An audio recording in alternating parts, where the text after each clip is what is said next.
the use of alternative dispute resolution mechanisms, strengthening the national legal aid program, and creating awareness of the judicial and non-judicial remedies available to victims of business-related human rights violations.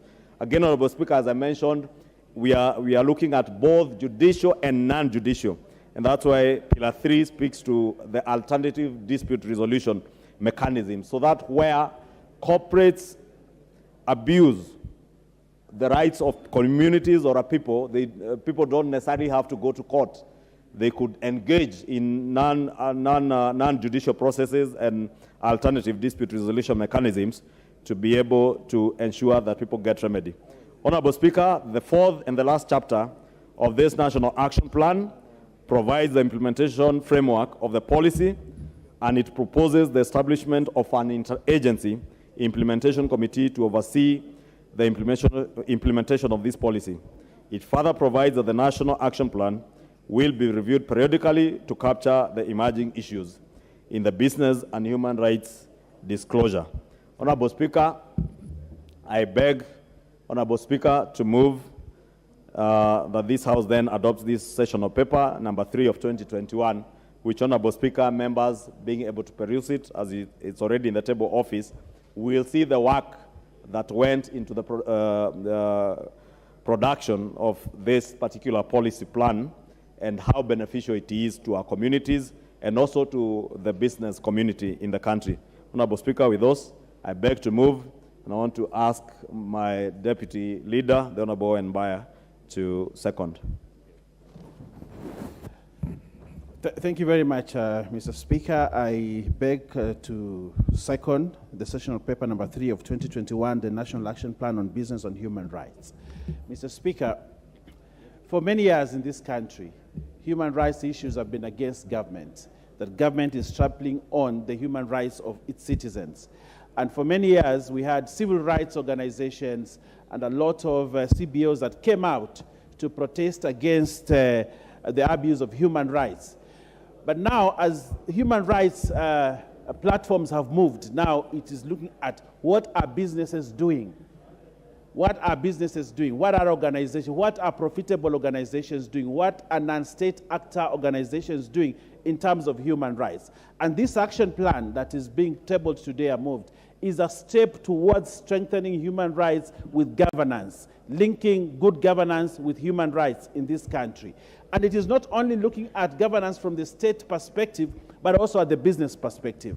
Many times, Mr. Speaker, you have organizations that are profit-making. They make huge profits in this country, but they trample on the rights of individuals, especially labor rights.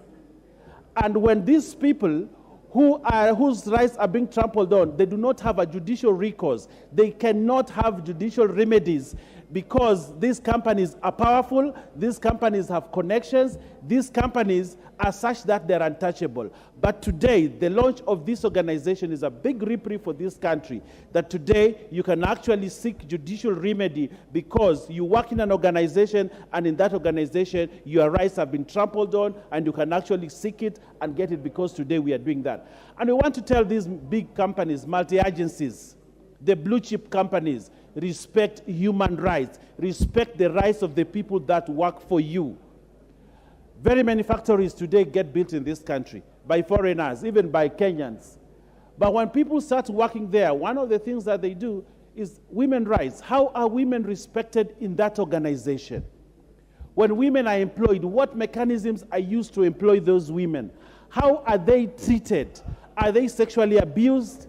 Are their rights as women trampled on in that organization? Today, Mr. Speaker, the launch of this action plan gives women working in those companies an opportunity to seek judicial review, but also to demand respect within the organization, within the framework of the law.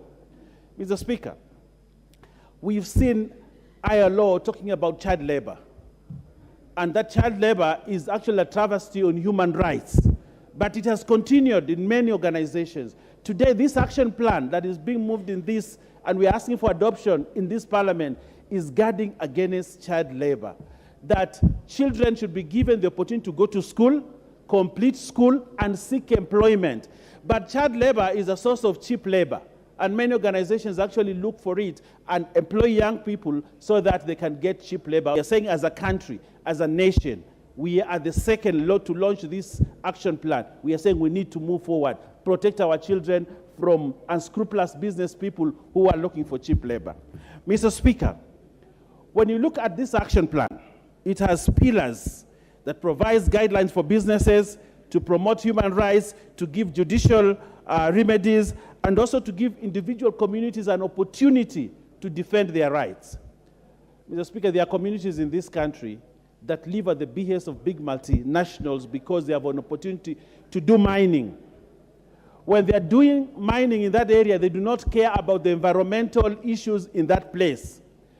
These people get respiratory diseases because a company in that area is doing mining, they are emitting dust, they are emitting dangerous gases, but these people have nowhere to go. But we are telling these companies that are setting up factories in those areas and they want to use land and they do want to do mining, we have an action plan. Look at it so that as you're developing your SOPs as an organization, you are able to protect the environment and protect the rights of those people. Mr. Speaker, a lot of the big roads that are being made today, people go out to get maram. They get a lot of materials from other places. But when you go there, Mr. Speaker, they leave huge excavations, huge holes on the land, and they don't care about it. Land rights are human rights. But yet the rights of these people who live in this place are not protected. What you hear is a child was passing by, walked inside there, the water was very deep, and that child died. And there is no recourse for that child who died or the family that lost that person. A person working in a factory has his hand cut because of a machine. But that person has no remedy in law or in courts or does not get the opportunity for judicial reviews or such like things because that company does not want to give that worker an opportunity. The pay, Mr. Speaker, that is given to workers who work in some of these factories is something that is shameful for a country. But because we do not have an action plan for infusing human rights within business activities, then our people suffer. Mr. Speaker, we are asking this House to pass this action plan. But we should not just pass this action plan, we should ensure it is enforced so that our people in this country are respected, their human rights are respected wherever they work, wherever they are, so that big businesses do not make profit with trampling on the rights of our people. Mr. Speaker, I second and I ask this House to read this, and the committees in this House, every committee, as you meet your ministers, as you meet the people in the ministry, tell them that there's an action plan on human rights and business. I thank you, Mr. Speaker, and I second. Order, honorable members. Order. Order, honorable members. I now propose the question that this House adopt sessional paper number 3 of 2021 on the National Action Plan on Business and Human Rights laid on the table of the House on 21st September 2021. Honorable members, you know the procedural motions you passed here limits debate on this motion to 5 minutes per member. Paul Biego Chesumei.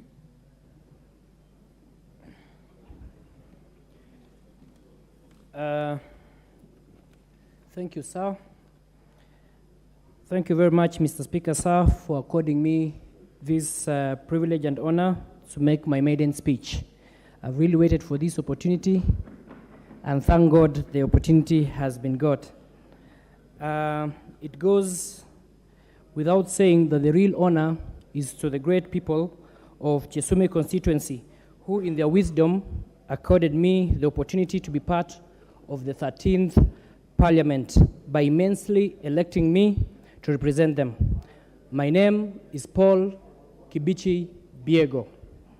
I want to congratulate you, Mr. Speaker, and your deputy for winning the confidence of this House to lead the legislative agenda, and as I also extend my congratulations to the members of this House as we seek to join hands to make substantive deliberations.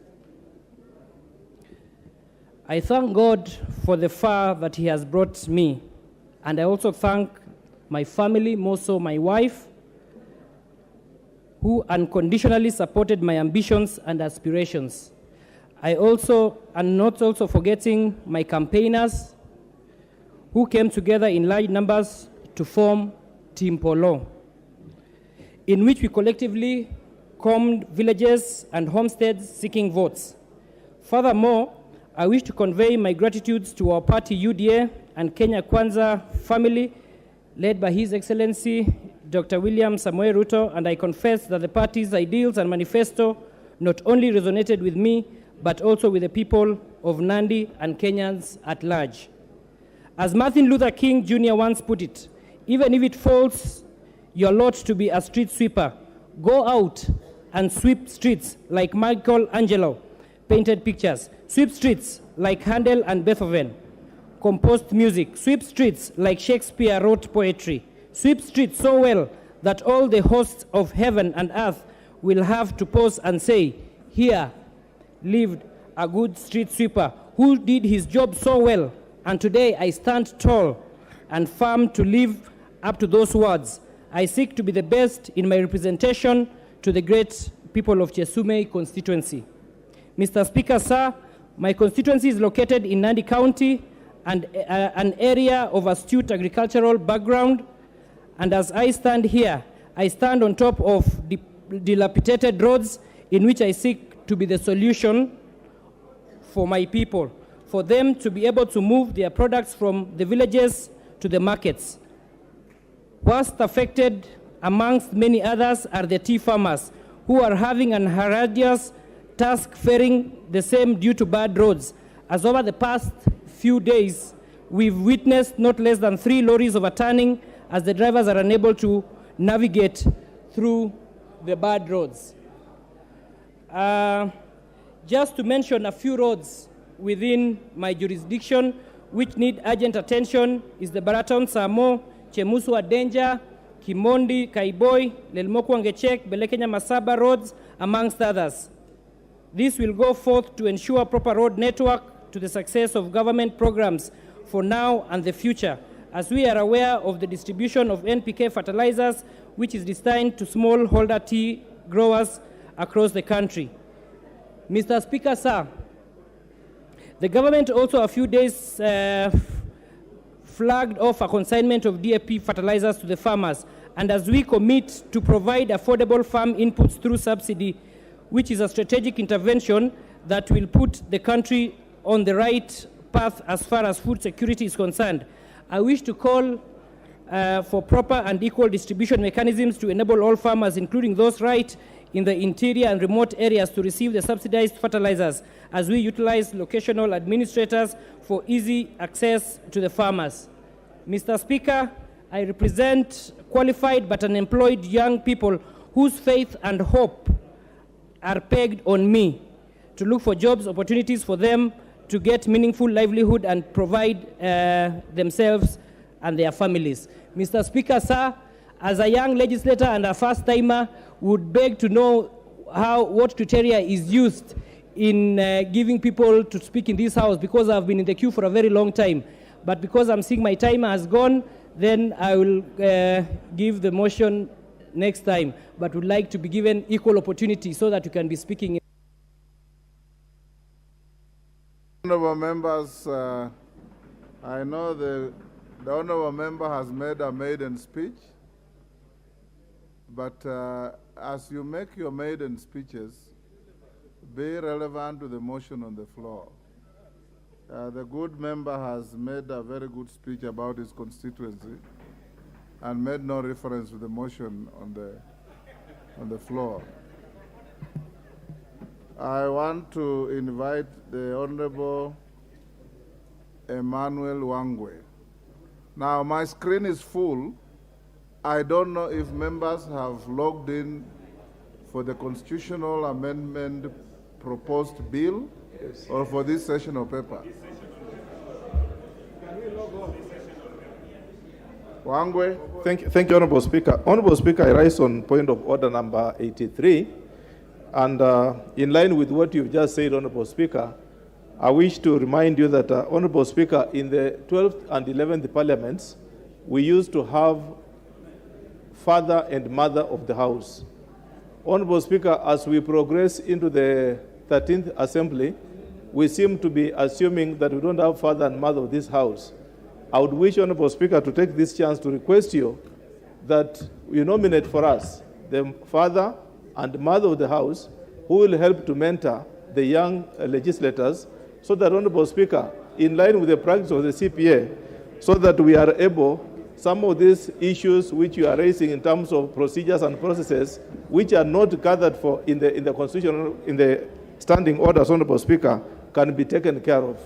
Honorable Speaker, as I raise that, I may maybe just make a slight contribution using this chance, also towards the session paper which has been proposed. I wish to support it, Honorable Speaker, especially, Honorable Speaker, the clauses which provide for the safeguarding of human rights for our people who are going to work outside this country, Honorable Speaker. Honorable Speaker, it really perturbs you to find that our girls, our boys are going out of this country unguided in law. And, Honorable Speaker, when they return, instead of them returning back with success, they return back as packed cargo, just because they've been mistreated, they have been butchered, they've been murdered, and, Honorable Speaker, some of them have not been returned. So it's important, Honorable Speaker, that we approve this sessional paper for this, through this 13th Assembly, so that, Honorable Speaker, we can protect those who are working overseas and even within our industries, Honorable Speaker. Honorable Speaker, I beg to support.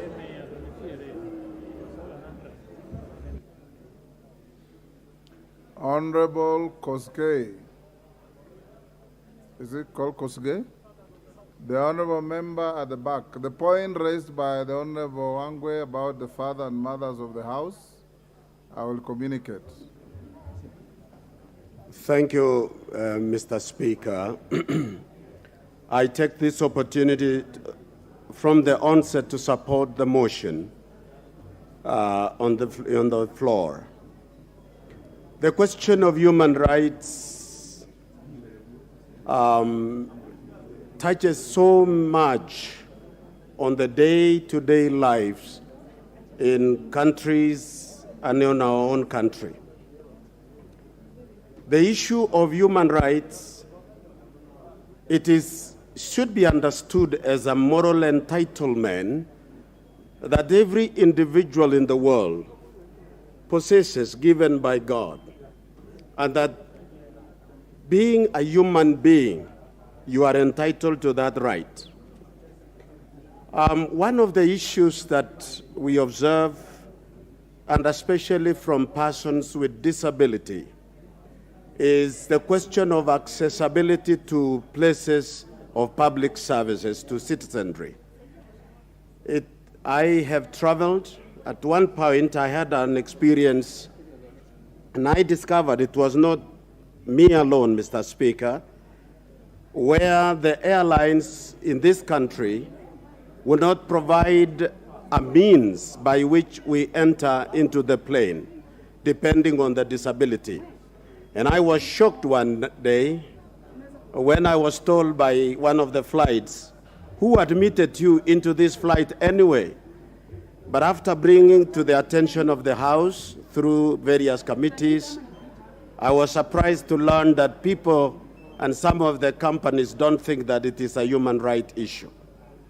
And therefore, I support this bill or this motion this afternoon, and we want to address so many issues that once this will be enforced. So, Mr. Speaker, I support the motion.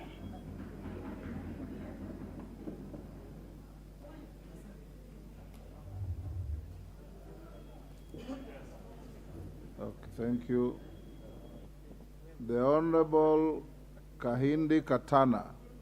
I don't know if you want to contribute on this motion or the constitutional issue. If you are logging in for constitution, you hold your horses until 3:30. If you are on this motion, go ahead. Thank you, Mr. Speaker. for giving me this chance. I support the motion because on the issue of human rights, we have seen so many multinationals who have no respect to the workers whom they employ in their companies. Mr. Speaker, it is so sad that especially young women who have been employed in these areas, they become prey for the managers or the supervisors. They abuse them sexually. So I support the motion because it is going to bring to an end this kind of abuse to our young women. Mr. Speaker, these companies also, once they do the minings, they disregard the environmental issues. They only think of how much money they are going to make. Then they leave us with a lot of problems with our environment.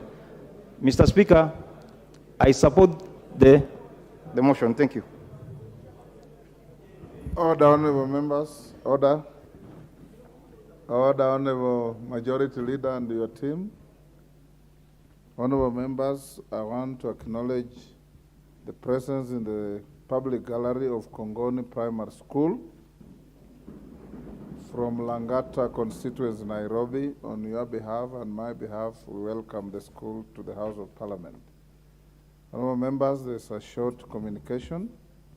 I wish to inform the House that I received 2 letters relating to the ongoing elections of chairpersons and vice chairpersons of committees. The first letter is from the Honorable Leader of the Minority Party, the Honorable Pio Wandai, CBS MP. The second one is from the member for Kipipiri, the Honorable Wanjiku Muhia MP. In this letter, the leader of the minority party sought postponement of elections of chairpersons and vice chairpersons of the Public Investments Committee on Commercial Affairs and the Departmental Committee on Energy from tomorrow, Thursday, 3rd November 2022 to Friday, 10th November 2022. The deferment is informed by the need to reorganize membership of committees in line with Standing Order 174 in view of vacancies arising from the elections of the chairpersons and vice chairpersons of departmental committees. On her part, the Honourable Member for Kipipiri, the Honourable Wanjiku Muhia, MP, notified me that she is a member of the Select Committee on Regional Integration, where she will be vying for position of chairperson in the election scheduled to take place on Friday, 4th November 2022.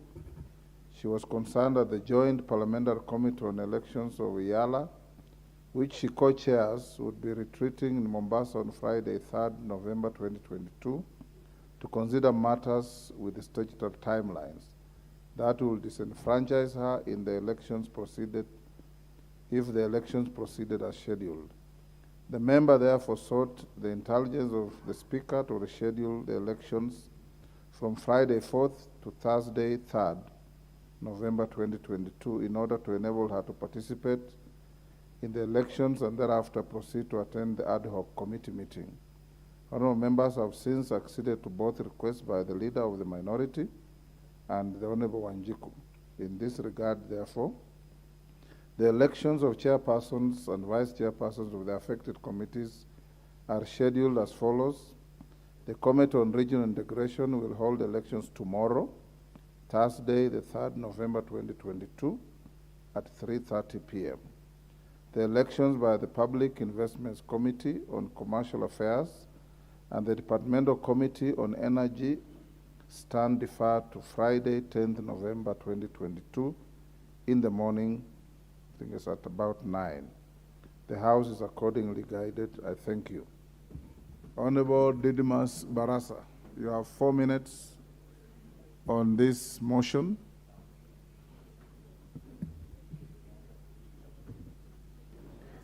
Thank you, Honorable Speaker, for giving me this opportunity, even even as I support this sessional paper, Honorable Speaker, I know for a fact that this is not the first time that we are having such thing before this House, Honorable Speaker. Honorable Speaker, Factories and Other Places of Work Act of 1997 was repealed to Occupational Health and Safety Act of 2007 that specifies and makes it mandatory that all employers, that all institutions, whether government or private, must be able to employ a safety and an environmental officer who will assist them mitigate against risks that employees may face, Honorable Speaker. Subsequently, this act birthed an institution called the Directorate of Occupational Health and Safety, who is supposed to annually audit all institutions, whether government and private, on annual basis, to be able to approve their preparedness, their willingness, and their response to the very many risks that employees face, Honorable Speaker. So, as a House, what we should be asking ourselves is whether the Directorate of Occupational Health and Safety is doing her work in line with the legal provisions or not. We even have National Environmental Management Authority that is supposed to audit institutions. Those that are not able to deal with the mitigations against the environment, that are dealt with by this National Environmental Management Authority, Honorable Speaker. And again, another question that we should ask ourselves is whether NEMA is doing enough to ensure that our environment are protected. Even the Employment Act, Honorable Speaker, it puts the responsibility of ensuring that the very basic rights of employees by the employer are taken care of. This is not limited to things to do with the child labor. So I know, Honorable Speaker, that even as we approve this sessional paper, we already have enough laws in this country that it takes care of these particular risks, that takes care of the interest of employees in terms of working in a very safe environment. We are aware, Honorable Speaker, that thousands, or if not millions of people in this country who have contracted various occupational diseases and ailments because of the working conditions, Honorable Speaker. The reason as to why this House and the Constitution allowed for the passage of the law that takes care of injuries that an individual might get or sustain from work-related issues was to put the responsibility on institutions to put much efforts in protecting the rights of employees, Honorable Speaker. Honorable Speaker, I think time has come where we need to look at the Work Injuries and the Benefits Act to be able to increase those benefits. If that is what will make everybody who is an employee in this country, whether government or private, to put much efforts in ensuring that employees works in an environment that is conducive, that will not make them prone to contracting this occupational ailment, Honorable Speaker. With these very few remarks, I support, but I say yes, we have enough existing laws against what is being proposed here, and it is up to this government, is up to this House to ensure that institutions charged with the responsibility of ensuring work environments are conducive do what we expect them to do, Honorable Speaker. I support. Honorable Majority Leader, in keeping with my earlier direction that your debate will be interrupted at 3:30, Order Minority Whip. Understanding Order 96, you may have to get a member to move the House to adjourn debate, get a seconder. We put the question, then we go to the constitutional debate. The Honorable Pokose.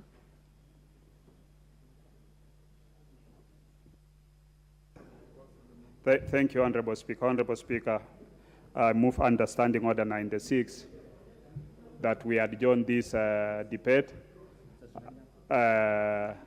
considering that you had given initial direction that the House will be able to adjourn so that we can deal with the constitutional matter. This is a very important matter on the planned action on this sessional paper number 3, and we'll be able to discuss it further. So I move and ask Honorable Ndindi Nyoro to second. Honorable Ndindi Nyoro, give him the mic.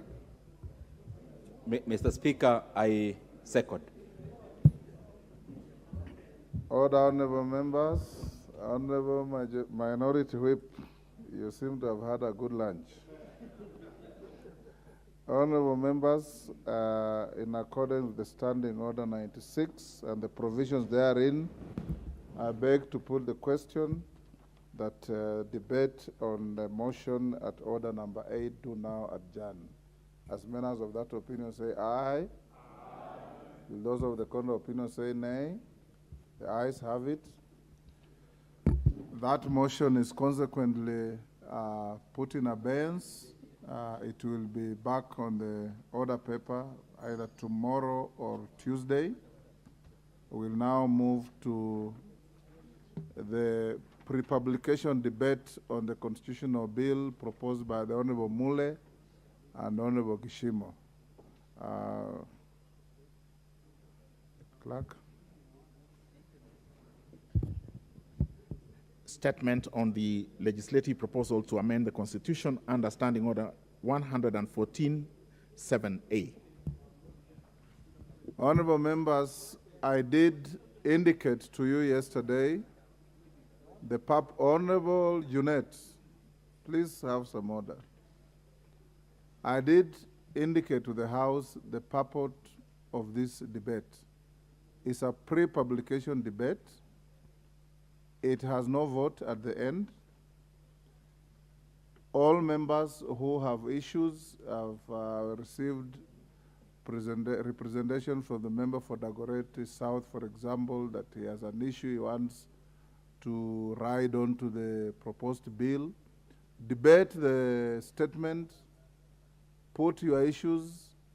We have in this House a drafts team from our draft section that will pick your ideas as you debate and eventually share with the proponents of the bill to see whether they can find a way into improving the bill.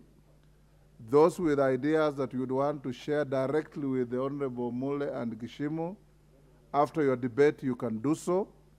It is thereafter that then the Speaker will decide whether the debate and the draft merit to be given a nod to be drafted as a constitutional amendment bill, or it dies after the debate. So as you debate, know that that is the direction we are going. I now invite the Honorable Mule to start off the debate. Thereafter, we'll have Honorable Kishimo to make his statement. After that, because of the enormous interest I see in this debate, I want your direction as to whether you want to debate for 5 minutes each or 10 minutes each.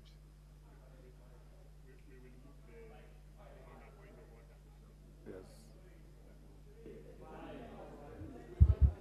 3. 5 or 10? Okay, let's hear the members, then I'll give you direction. Honorable Mule. Thank you very much, Mr. Speaker, for this opportunity, and I want to thank all the members. For us, I and my colleague, Honorable Kishimo, for the support you gave us through your signatures to get where we are. Members, this is one of the moments whereby I know every member wants to be part and parcel of this. And I will give some insights, and then Honorable Kishimo will give us the roadmap on how we need to move from now so that we can get to the tail end and make sure that the National Government Constituency Development Fund and the rest funds we are proposing are completely within, and they have earned a place at the Constitution of Kenya.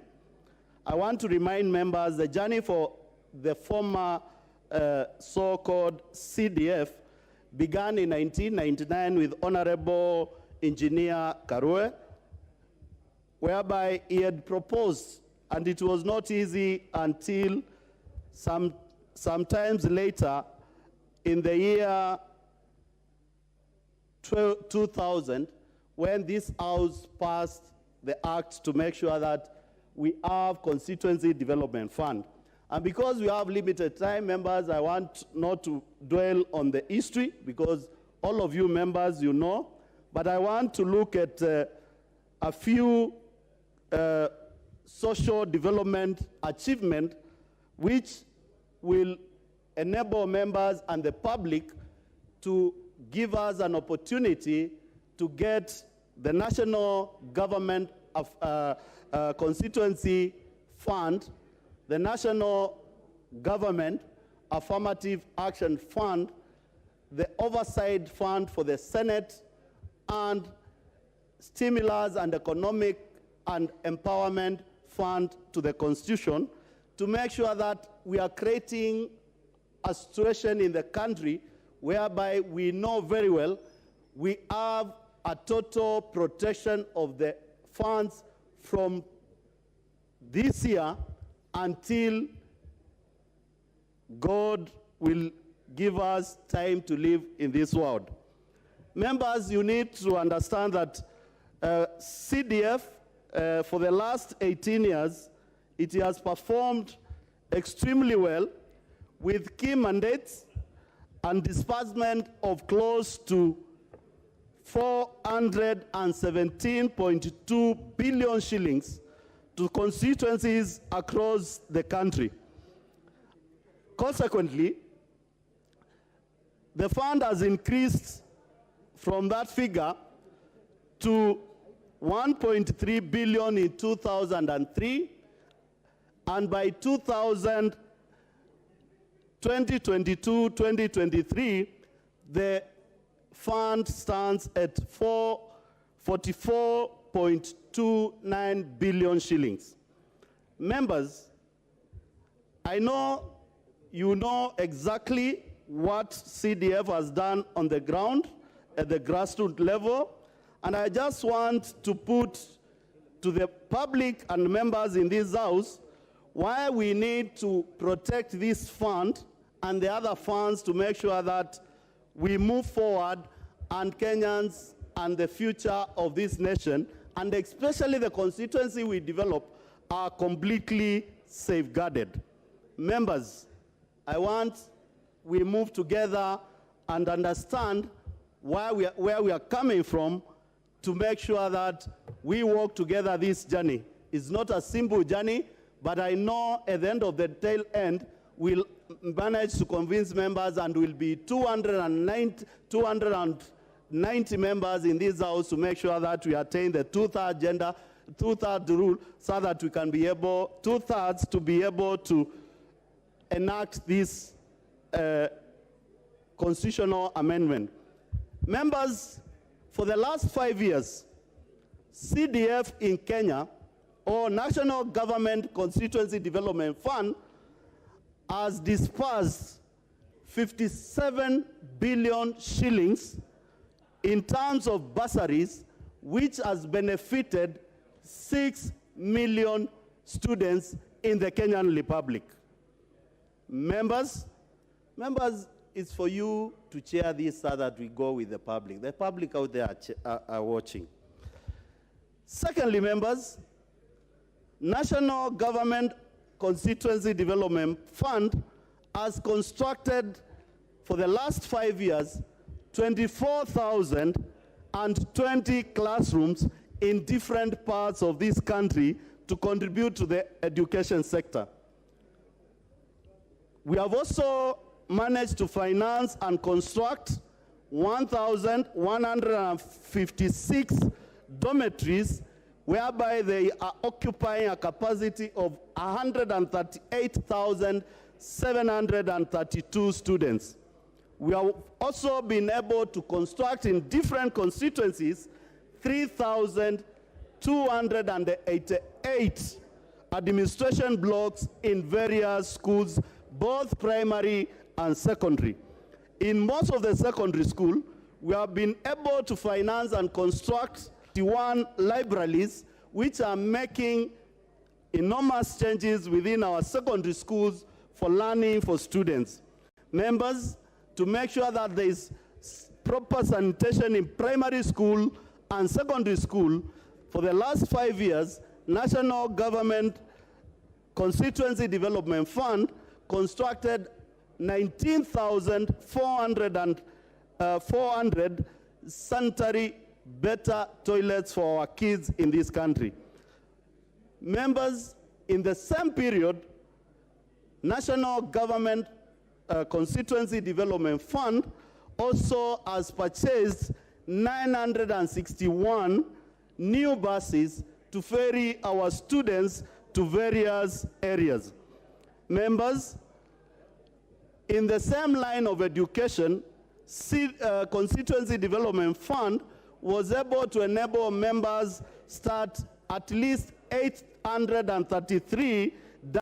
We have been able to construct 876 staff houses within various schools across the country. In partnership with KMTC, or Kenya Medical Training Campus, we have been able to assist KMTC across the country to do 190 lecture halls and 67 administration blocks within the campuses. Members, you know very well, quite a number of members have been able to partner up with the government to put up TTIs, Treasury Technical Institute, in various constituencies, and at the same time we have been able to do 10 lecture halls in those TTIs and 71 administration blocks. In the last 5 years, members, as members of parliament, you are able to allocate at least 57 billion shillings to bursaries to make sure that we keep students in school. As you are aware, members, at this moment, I know every member in this house is under pressure from the public and the community and the constituency we represent to make sure that students are in school and they are in safe hands. Mr. Speaker, in the security sector, this fund has been able to give us an opportunity to create national government administration offices totaling to 193, assistant chiefs and chiefs offices totaling to 2,102, police posts for security in our constituencies totaling to 1,091, new police staff houses 350, and new facilities within. Mr. Speaker, and I want to inform this House, this is one fund whereby it has elevated students who have not been able to understand they will make to the end through education. We should be proud as a House, and I want to announce to you that National Constituency Development Fund funded to completion of 8 commercial pilots who are flying high-end aircrafts in the country and in the world using CDF. What else are we looking for? I spoke with one of the pilots the other day, members, and this is a very fascinating story. And this pilot is willing to come and give testimony from Form 4 all the way to become a commercial pilot of Boeing 787. He has been enabled that by CDF. Members, this fund, it is a fund which has earned itself a place in the Constitution.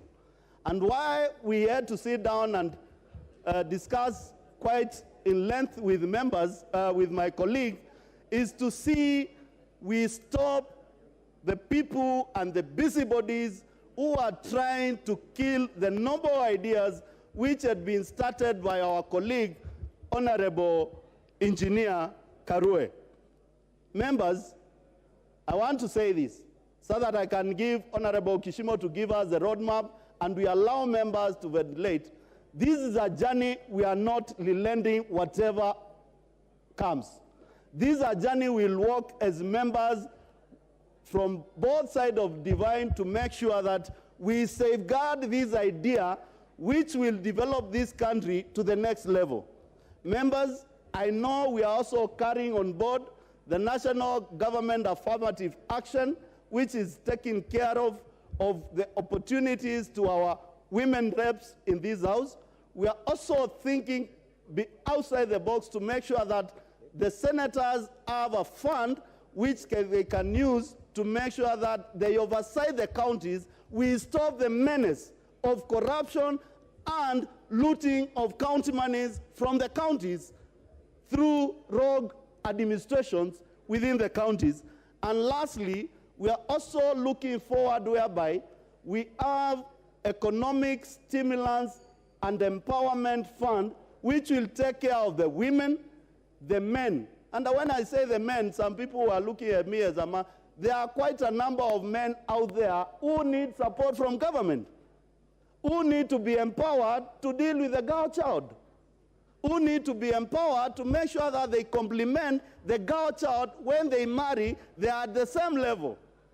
Members, the same empowerment fund will carry along board people living with disability in this country, and we make sure that people living in disability in this country, they feel that they are part and parcel of the economic power in Kenya, and they can have a stake at economic building in this country.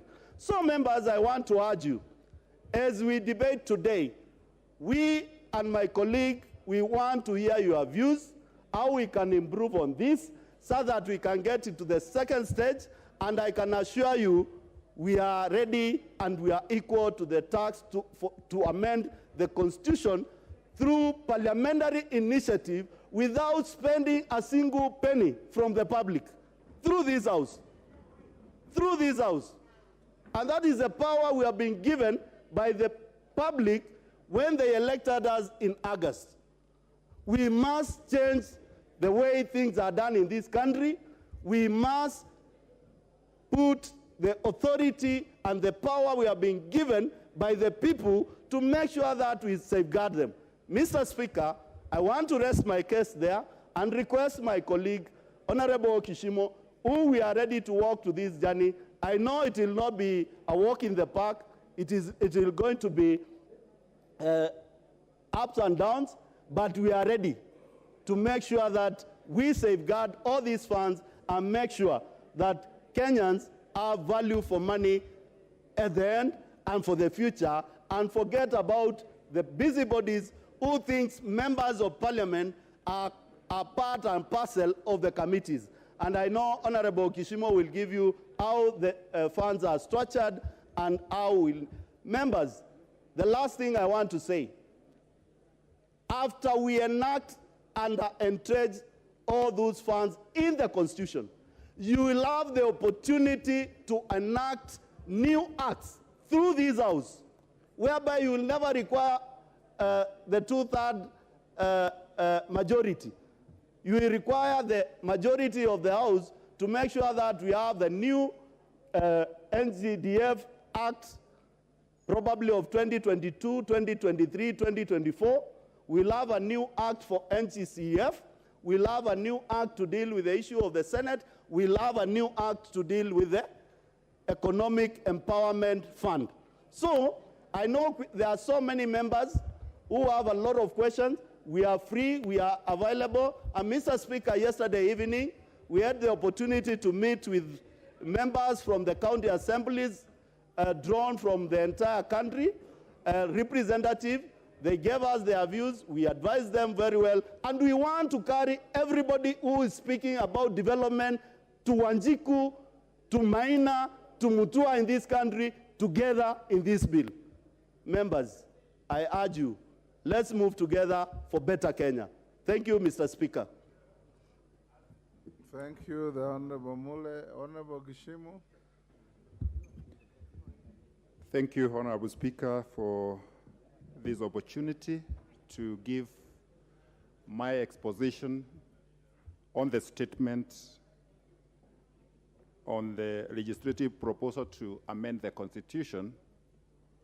And, Honorable Speaker, before I start, let me thank you for having facilitated through the Office of the Clerk for us to be able to reach at this level within a record 1 month. And let me also thank members of this House for overwhelmingly supporting the legislative proposal, which only required 50 members to sign. But the last time I saw the list of the signatories, members had already reached over 300. That is very, very appreciated. And that means that actually we are in this game together. It's only that we are just taking the lead with Honorable Mule, but I know this is a matter that is at heart of each and every member. Allow me, Honorable Speaker, to take members through the legal and constitutional framework surrounding these amendments. Honorable Speaker, Articles 255, 256, and 257 usually give the procedure and the instances in which the Constitution can be amended through a parliamentary initiative or a popular initiative. In the present case, Mr. Speaker, we are talking about the parliamentary initiative.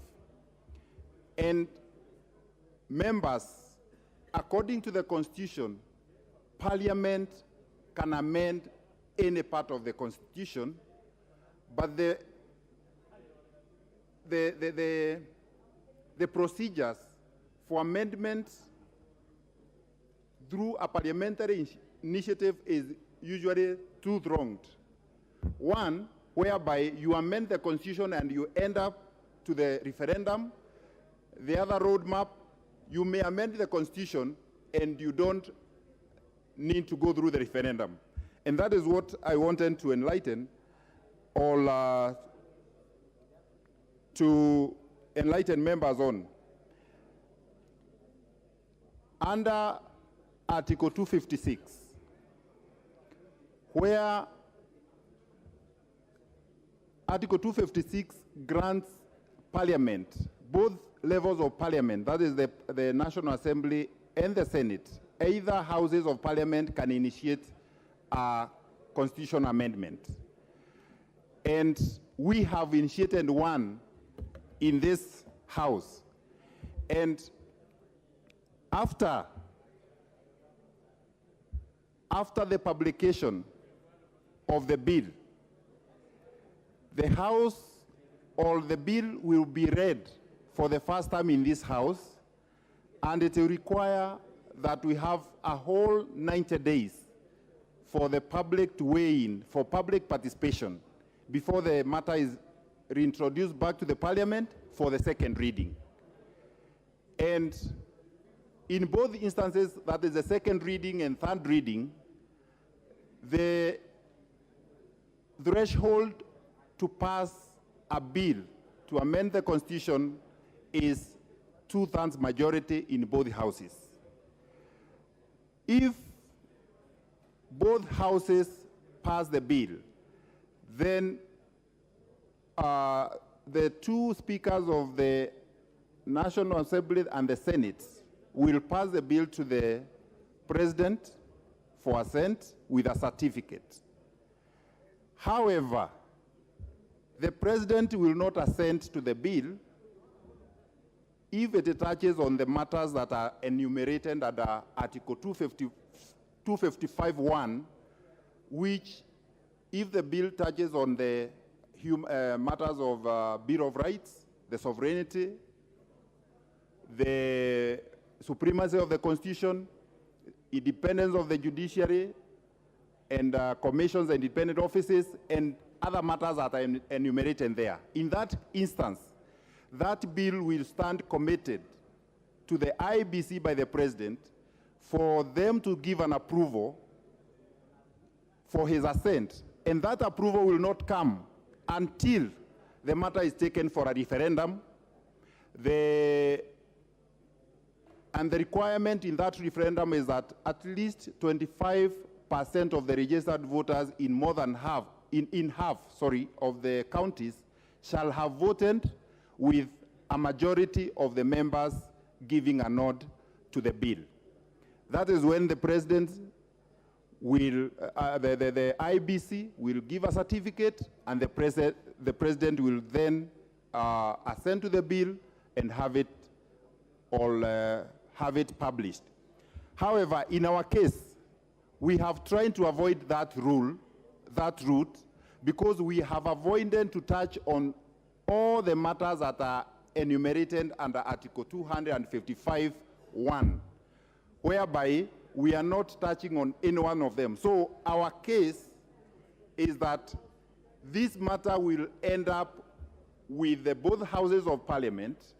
Then both speakers of Parliament, should we reach the requisite 2/3 majority, will present the bill to the President for assent.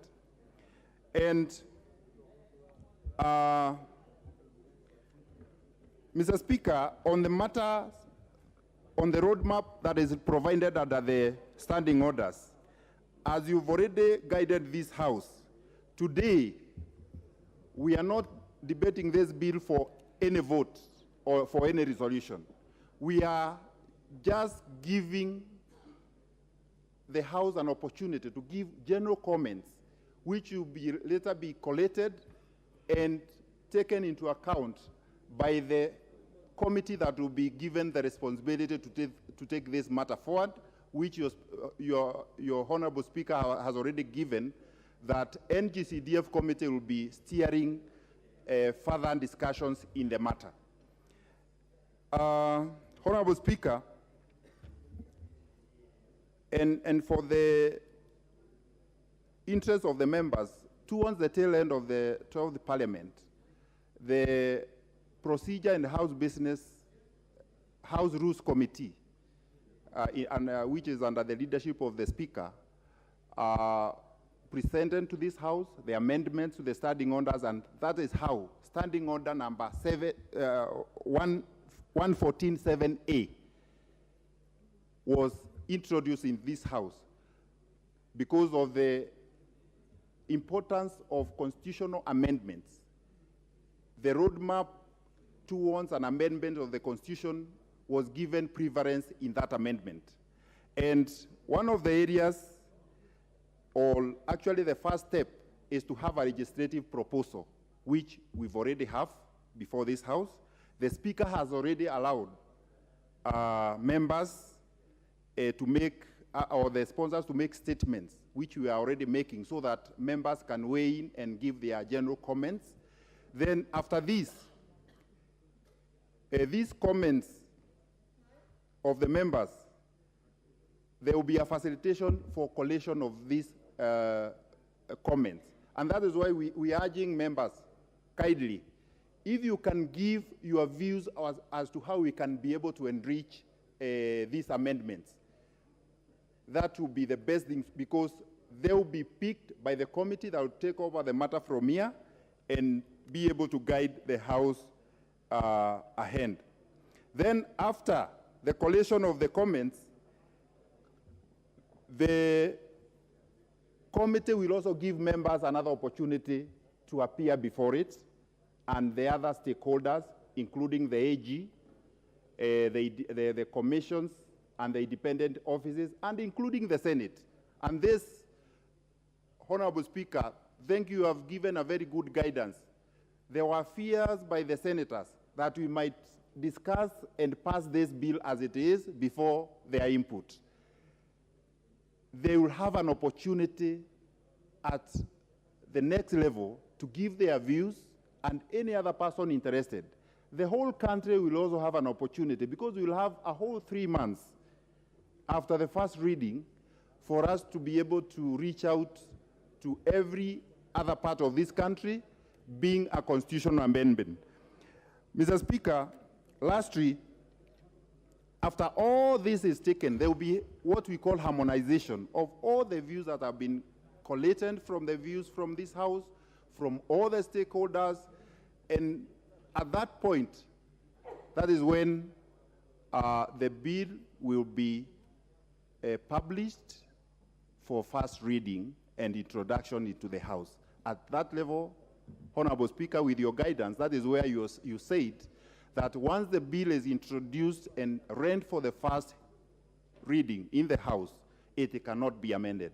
And that is why this roadmap, this period is very, very important, so that all people that have an interest in the matter can be brought on board. Without belaboring the point, Mr. Speaker, this is an opportunity for these members now to give their views, to give their comments, and reach. Please do not kindly members, we have not done this in finality. So we beseech you not to seem to be like you're correcting us.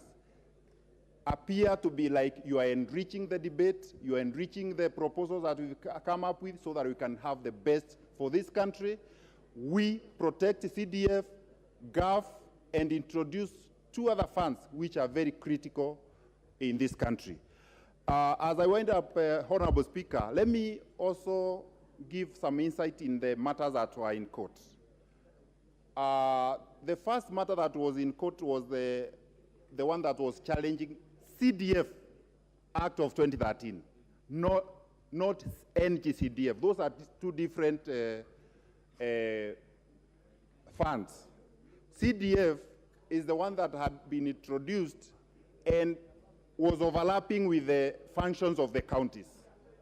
And the Supreme Court said that the CDF Act was offending the Constitution because it was actually purporting to perform some of the functions of the county. The other reasoning of the Supreme Court was that the way it was couched, it is like CDF was meant to dip into the jar of the consolidated fund and get money from there, therefore creating a third tier of government. I think to some extent, agree with some of their reasoning. But now, in the wisdom of this House, NGCDF Act of 2015 was enacted. That aligned the fund with the national government functions. And I believe we have a good case in the High Court. There is a High Court case number 178 of 2015, Honorable Speaker.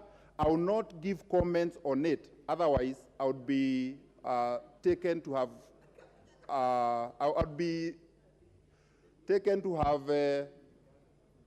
gone against the rules of this House under the Standing Order number 89, the sub judice rules, because this matter is active in court.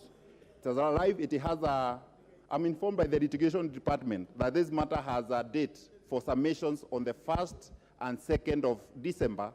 Thereafter, judgment will be given. Honorable Speaker, I rest my submissions, and I urge these members to support our statement and move this country forward through the support of the poor, the poor parents, the poor children who cannot otherwise access education without bursaries, which is also stemming from the NGCDF. Thank you, Honorable Speaker. Honorable members, you've heard the proponents of the bill, the proposed bill in its pre-publication stage. What follows now is not debate as such, but general comments to engage and enrich the proposals put forward. Honorable Otienda Molo.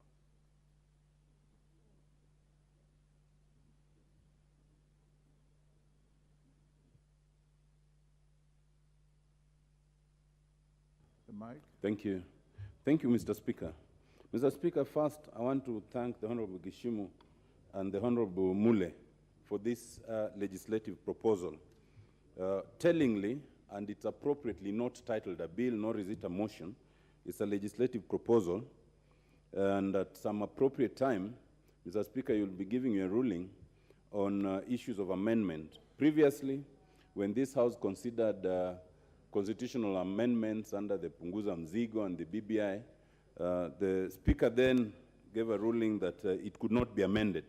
But I think out of abundance of caution... Honorable Otienda Molo, each member, starting with yourself, will have 5 minutes. Thank you, Mr. Speaker. Your comments. Mr. Speaker, it is appropriate that at this stage, the movers consider getting the widest consultations. As you had directed, there will be public participation and develop consensus, and at an appropriate stage. Because of the possibility of difficulty of amendment, it would be appropriate to consult the Attorney General, the Kenya Law Reform Commission, and of course the drafters in this House. But I generally want to start by supporting this initiative. Mr. Speaker, at the outset, it is important for Kenyans to understand that when members of parliament speak of needing the CDF, they do not need it for themselves. With or without the CDF, the members of parliament have their salaries. And in fact, without the CDF, the workforce, the task is reduced. But Mr. Speaker, as we speak today, every day, and I'm sure I speak for all the members here, we get no less than 100 phone calls of children who are at home because they cannot get bursaries. So it is not the members who are suffering, it is the people. I want to announce, Mr. Speaker, that the one thing that unites Kenyans, and I had the privilege to write this constitution, everywhere we went, the one thing people supported was the CDF. And I will explain why we did not entrench it at the time. And I think we were wrong. We should have entrenched it at that time. Mr. Speaker, the principle of having the CDF is very noble. And it is the same principle of why we have devolved government at the county level. The same principle why in Article 173 we created the Judiciary Fund. So it's a bit ironical for the judiciary to find that the principle in the CDF is unconstitutional, but the Judiciary Fund is constitutional. Mr. Speaker, at the outset it should be stated that although we support, and I support this initiative and it will be moving forward, let it not be an excuse not to disburse CDF. I want to say here authoritatively, Mr. Speaker, that as we speak today, there is no court order, not of the High Court, not of the Court of Appeal, not of the Supreme Court, that stops disbursement of the CDF under the 2015 Act. None. And I want to urge that even as we meander our ways through this amendment, let the CDF be disbursed because it is constitutional as we speak. Mr. Speaker, Mr. Speaker, the Honorable Kaluma is, I think, has just arrived in this country. Mr. Speaker, I think that the drafting is very good. If you look at the drafting in terms of the proposal in 204A, it is appropriately placed because it comes immediately after the provisions on, on the fund that is similarly created for the purposes of bringing areas that have been behind. And if you look at this drafting, Mr. Speaker, it acknowledges that this is a national government fund.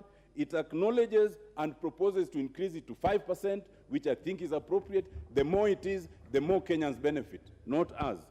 But more importantly is the drafting in terms of being 5% of the Annual Division of Revenue Act.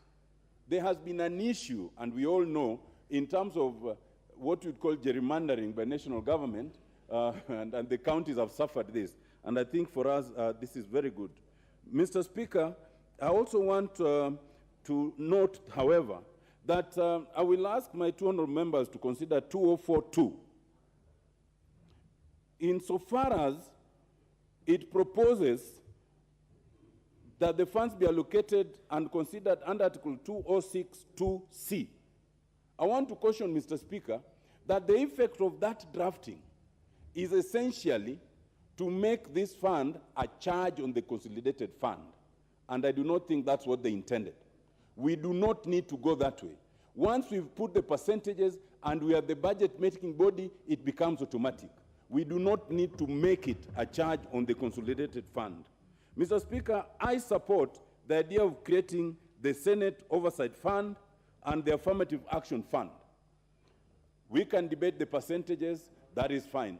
But, Mr. Speaker, I urge them, and only 2 more minutes, Mr. Speaker, I urge them to consider restricting it in 2 ways. One, it cannot be a fund to the senators to use if you are the senator for Siaya to go and use in Mombasa.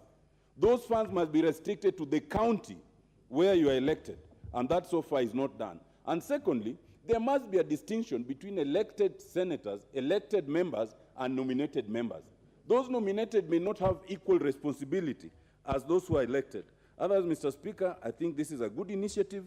I think that this is one of those areas that require bipartisan support and consensus. And when it comes to Treasury, we expect that although it's a money bill, Treasury will support us.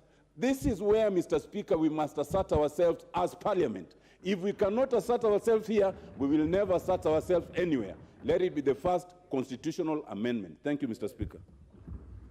Thank you, Honorable. The Honorable Lotte Titus from Kacheliba.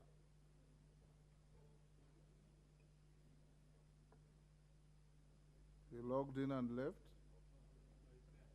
Where is he? Here. Mr. Speaker, I rise up today to discuss this very important matter that touches on this House, that is the National Government Constituency Development Fund, and also put a lot of emphasis on the National Government Affirmative Action Fund, having been the CEO, the immediate CEO of this fund. Mr. Speaker, I think when the President was addressing this House, he actually accepted that the fund called the National Government Constituency Fund be put into the Constitution. And I think this should be and must be the first constitutional amendment that this House is supposed to do. Mr. Speaker, if you look at the developments, just like as exposed by the member and the mover, the development that this fund has done into the constituencies, you will attest to me that this is the only fund that can be seen to have acted and to have action in this country. The reason why we've got a lot of children crying now, a lot of parents crying, is because this fund is not in circulation now. And I think this fund has got a lot of public support. So for me, Mr. Speaker, I want to say, without mixing my words, that every item of the budget of this government, if it is not anything centering around the NGCDF and the NGAF funding, it will not be able to reach to the Wanjiko. I know we've got other initiatives that the government want to use to be able to reach to the people, the ASLA fund and the rest. This is the only fund, Mr. Speaker, that touches the lives of the persons at the ground. If you look at the ASLA fund, there are conditions for you to be able to meet and reach this fund, the ASLA fund. But the CDF is a fund that cuts across all. And so as we do the amendments, Mr. Speaker, as we actually take this to the public for debate and for inputs of suggestion, I want is to be looked at in this way, Mr. Speaker, and this is the reason why I have stood. It is stated, and I want to appreciate what you've said, that there are drafters in this House that are picking what members are saying for it to be included when the final bill comes up. I do not understand why this funding was only locked to security and education. I think there are other things that this fund is supposed to do. And because we have been given time now as members of Parliament to actually put this into our constitution. I want the members, and also the members of the public, the members of this House and the members of the public, including the Senate, to open up the space that this fund can do. Currently, as we speak, Mr. Speaker, we actually know that Schedule 4 of the Constitution gives effect to what the national government can do and what the county government can do. CDF is anchored on the national government. And I want it to be clear, because if we look at what the national government does, sometimes we find that there is a replication of what the county government are doing. Water, for example, is done at both levels and different capacities. I will want, Mr. Speaker, to urge this House to consider including water, because the people that are suffering even now are the members of parliament. People are calling the members of parliament even to supply water. And yet, we are told this is a county government function. I want members, as we debate on this motion, as we look at how we can actually entrench this into Constitution, for us to look at how CDF can be able to handle the issues of water. In any case, 80% of Kenya, 85% is arid and semi-arid. And the issue of water is key. As we look at education and everything else, members, let us consider including this provision of water in this CDF, and this is our fund, and this is the fund that can make an impact. Thank you, Mr. Speaker. The Honorable Jen Kihara.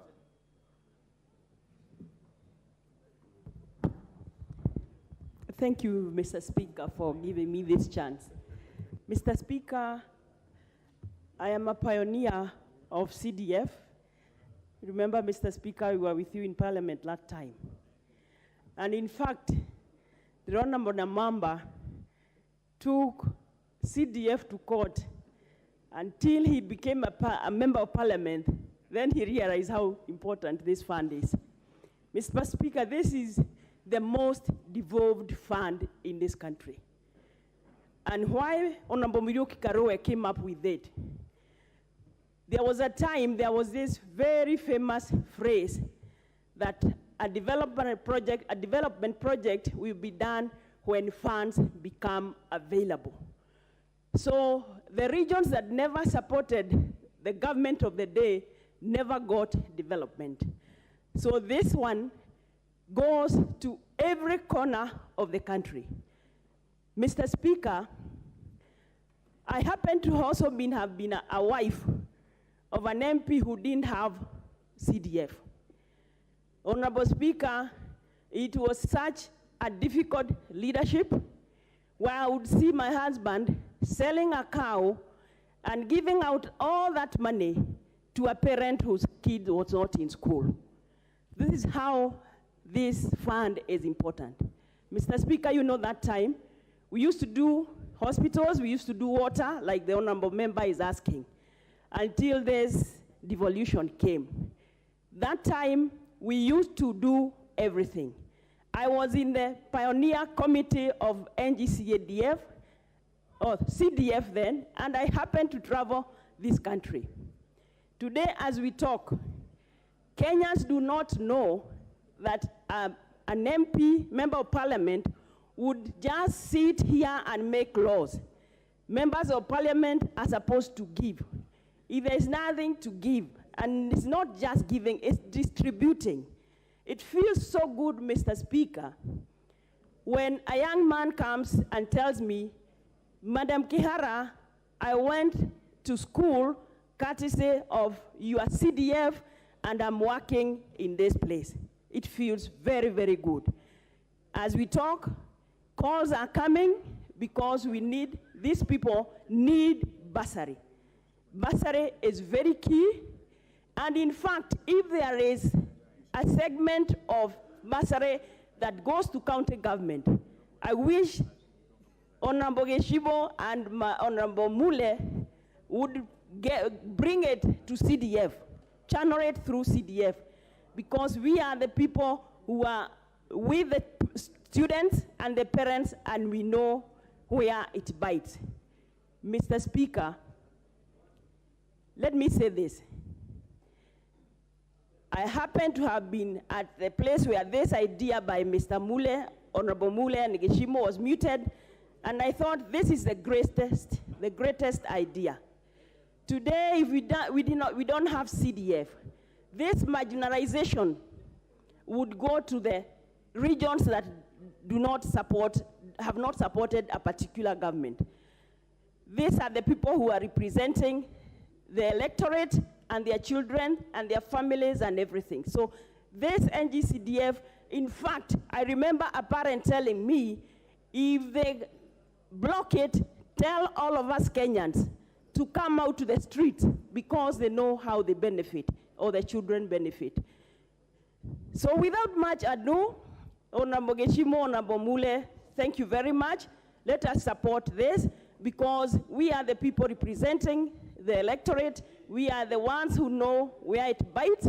We are the ones who know that if you don't support a government, there are chances that you not get development. Thank you, and I support. Very well. Minority Leader.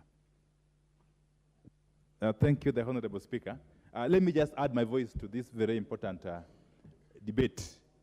And I want to start by thanking the Honorable Gishimu and the Honorable Mule for making this very vital step towards ensuring that NGCDF, among the other funds that are proposed, is entrenched in the Constitution. Mr. Speaker, I want to join my colleagues who have spoken before me in making a case for NGCDF in particular. And I want to be very, very brief, Mr. Speaker. Mr. Speaker, it is not in doubt that right from independence up to date, there have been funds that have been allocated every other financial year to the national government, departments and ministries and agencies towards certain projects which are critical and vital for the development of this country. I have in point, for example, funds that have continually been allocated for infrastructure in schools through the Ministry of Education. The other case, Mr. Speaker, is funds allocated towards bursaries, again, for our children through the same Ministry of Education. We have also had funds allocated towards construction of security installations such as police stations, administration offices, and so on and so forth through the Ministry of Interior and its predecessors. But one running thread is that in all these cases, prior to the advent of the NGCDF or its predecessor, the CDF, nothing was there to show for these funds. If you travel across the country and ask yourselves, where are the funds that have been earmarked for these development projects through the respective ministries, you would not be shown any, Mr. Speaker. And therefore, the coming into being of CDF and now NGCDF was kind of a revolution. And it is not in doubt that the NGCDF has been felt far and wide across every breadth and width of this country. As we speak again, to iterate what has been said earlier by my colleagues, we have cases, very, very many cases. If I talk of my constituency, for instance, of children who were never able to report for third term this year. There are children of poor Kenyans who have relied all along on NGCDF for bursaries, who have continued to languish at home since the opening of the third term this year. Mr. Speaker. Mr. Speaker, there are projects which have been earmarked in the education sector in terms of improvement of school infrastructure, vital facilities such as laboratories and libraries, Mr. Speaker. Vital facilities such as police stations and police posts, all over the country, which have either stalled or have not taken off as a result of this stalemate on NGCDF. So, Speaker, if you look at the impact NGCDF has made in the lives of ordinary Kenyans across the country, you would agree with me that anybody putting roadblocks on the path of NGCDF, anybody trying to outlaw NGCDF, anybody trying to make NGCDF in operation, anybody trying to make NGCDF not to come into operation, Mr. Speaker, is essentially an enemy of the people. There can be no greater enemy of the people than that person who is trying to sabotage NGCDF. And therefore, this House has a destiny with history. We must choose to be on the right side of history. We must choose as a House to assert ourselves and make this move so that this debate, this haggling, this back and forth with the judiciary is put to rest once and for all, by entrenching NGCDF among these other funds in the Constitution, and as quickly as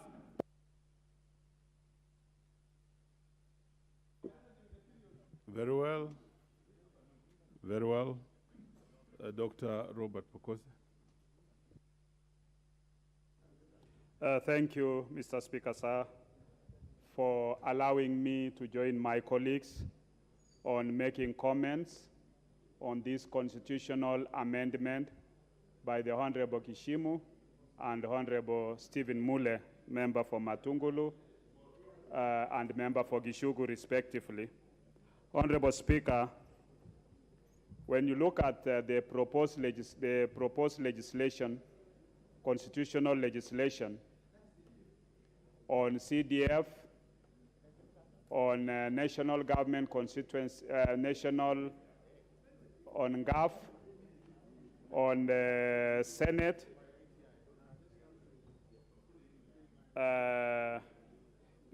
establishment of the National Government Constituency Development Fund, on legislation to also establish the Senate Oversight Fund,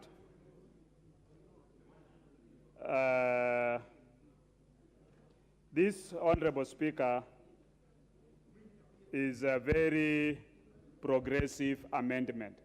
I remember last year when we had the BPI fraud, in it there was also a proposal. It had some good proposal like amendment to the CDF and making it a constitutional provision. And I think Honorable Mule and Honorable Gishimu has seized the better parts of that proposed amendment to be able to do something that I would say noble, because CDF has done a lot. Even when you go to the county, you might not see any, in other counties, you might not see any serious county project, but you'll always see this is a CDF project. Is it a classroom? Is it a chief's office? Is it a DC's office? DCC's office? Is it an ACC office? Is it a police station? And many other projects that have been done through CDF. Not just that, we have, as my colleagues have said, we've seen students benefiting through CDF allocations. Honorable Speaker, even as we speak now, many of us are getting calls from our constituents. When are we dispersing the bursaries? Because many of the parents, I'll talk on behalf of the great people of Endebess. You have many needy students who their education is almost wholly dependent on CDF. We have infrastructure for schools, which has been improved through CDF. So I think making it, putting it into our constitution to protect this very important fund is an obligation for this House.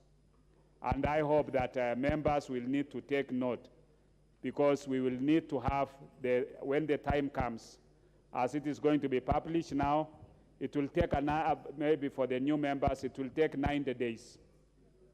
After 90 days, then we can have second reading of this bill.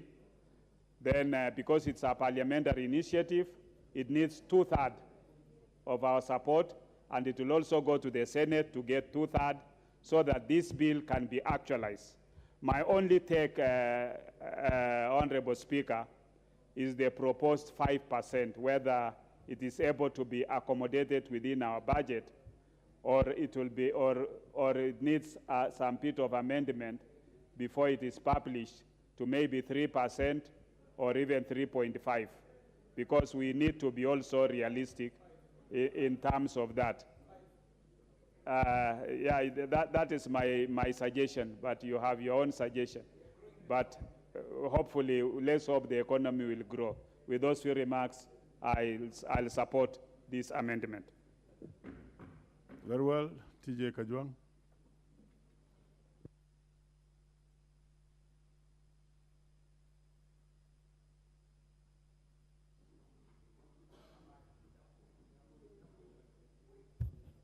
Mr. Speaker, 5 minutes is so short, I may not do justice to this. I just want to be the devil's advocate here. We have agreed, as Senior Counsel Otiende Amolo has said, that the drafting of the CDF bit of it looks to be well done. And, well, you can work on the mathematics of 5% or whichever percentage, but I think the drafting itself looks to be good. I want to ask you, the promoters of these bills, that please draw a small caucus around you which can help you. This bill is so important for us to waste. Anything that will make us succeed is important. Have a small caucus that will direct you, especially on the drafting and on the constitutional law around this. For example, I've seen you have talked about Senate, you call it oversight. And then you have talked about some other things, stimulus, and then you have talked about something else. We don't want anything that will poison CDF. And if you want to know how poison works, remember BBI. BBI was completely killed because some people who thought they knew more than the others put so much poison that it could not be completely, consumed. So please, we don't want to do anything around this, but let us have this CDF. So I propose, first of all, Mr. Speaker, this conjoining, the fact that Honorable Gishimo and Honorable Mule, I suggest that every bill should go by its own. Let us have 4 bills so that no poison, nothing poisons the other. If another falls, let it fall by its side, because we don't want something to spoil the broth that we will make. You know, you're talking about Senate oversight. What you are forgetting is that there is Article 127 of the Constitution, sub-Article 6, which gives Parliament the authority to facilitate members. Now, whether Parliament has been doing this or whether it is sufficient for Senate is another matter. But you will have problems. The first question you'll have to ask, is that provision that you are going to put not inconsistent with Article 127 sub-Article 6? That's number one. Number two, there is no institution called Senate. The institution that Parliament, that the Constitution knows is Parliament. Did I say the other way? There is nothing called Senate in terms of the Constitution. What the Constitution knows is Parliament. So you can't talk about giving oversight to a specific body as though you want to change the institutions which run around it. You will have a constitutional problem. Because until you change Article 95, which cannot be changed without referendum, you will have a technical problem of one amendment running contrary to the other. Number three, even this oversight, you see, let us not make people think that CDF is ours in our pockets, that we use CDF to enrich ourselves. Because I have had people say that just because there is an oversight committee in CDF, so we can use that oversight committee to do things. No. Even we need oversight. We need money for oversight. Our role under Article 95 is oversight. It has nothing to do with CDF. CDF is the people's money. So we also need this parliamentary oversight so that we can be able to do our job. Now that thing, again, you call stimulus, you will have a problem with the mandarins at Treasury. And we don't want the fight in executive to come and spoil for us a good thing in CDF. So, Mr. Speaker, sir, I beg to support, but please draw a small caucus that will help you clean up this thing, that then when it becomes to the floor, it will sail through. Thank you very much. Very well. There are a number of interventions here which I think were for the earlier matter.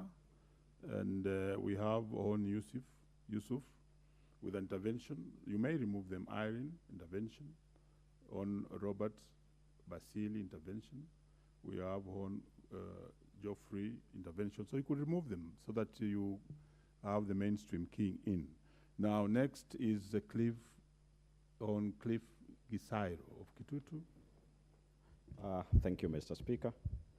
And also let me thank Honorable Gishimo and Honorable Mule for bringing this to the floor of the House. Today, as we sit here, the poor Kenyans are watching us very keenly because we are the representatives of the poor. NGCDF is what has changed lives back at home, back in the villages. Today, as I'm speaking, most of my constituents, Kitutu Masaba, children, are on extended holiday because they are not able to report to schools. They are on forced extended holiday. We'll want to quote CDF as money for the members of parliament, but that's not the truth. No member of parliament has his children going to school courtesy of bursaries. This is money for the poor. So we have to support this amendment so that we have it firmly installed in our constitution to ensure that the poor child is protected and guaranteed to go on with school. We have infrastructural funds that are usually given by the ministry. But if you look at how equitable that is done, you'll find that some areas have never received that money. You'll find national schools, one national school having received in a certain period over 160 million shillings. Whereas all the schools in my constituency, they get peanuts. They do not have laboratories. They do not have classrooms. And only this can be done by NGCDF. This is the only fund that touches the poor. We are here because the people who lined up to vote for us are the poor. Very few of you were voted here by the rich. So while we stand here, let us know that our key role is to defend the poor. And this is one of it. While at it, Honorable Mule and Gishimu, in the whole document, I propose that, as one honorable member stated, that we include elements like water into the NGCDF, because as we move it to 5%, that means more funds. Let us have water covered into this fund to support the communities get water. Also, the allocation on sports should be slightly increased from the current, I think, 1% of the allocation, because sport is also a key activity in our communities. This will help us nurture talent and support the youths. It's not just education. Sometimes some youth are talented in sports. Let us have more funds for these youth to be promoted in their respective fields of sports and any other extracurricular activity where they thrive in. Mr. Speaker, I stand here as one person who was educated by bursaries. I know the importance of this. If we don't do this and have it in the Constitution, if we don't work together for the sake of the poor Kenyan out there, we'll have let ourselves down. I support this, and as a member of the NGCDF committee, we'll work together to make sure that this passes and the poor man in the villages get what is theirs. Thank you, Mr. Speaker.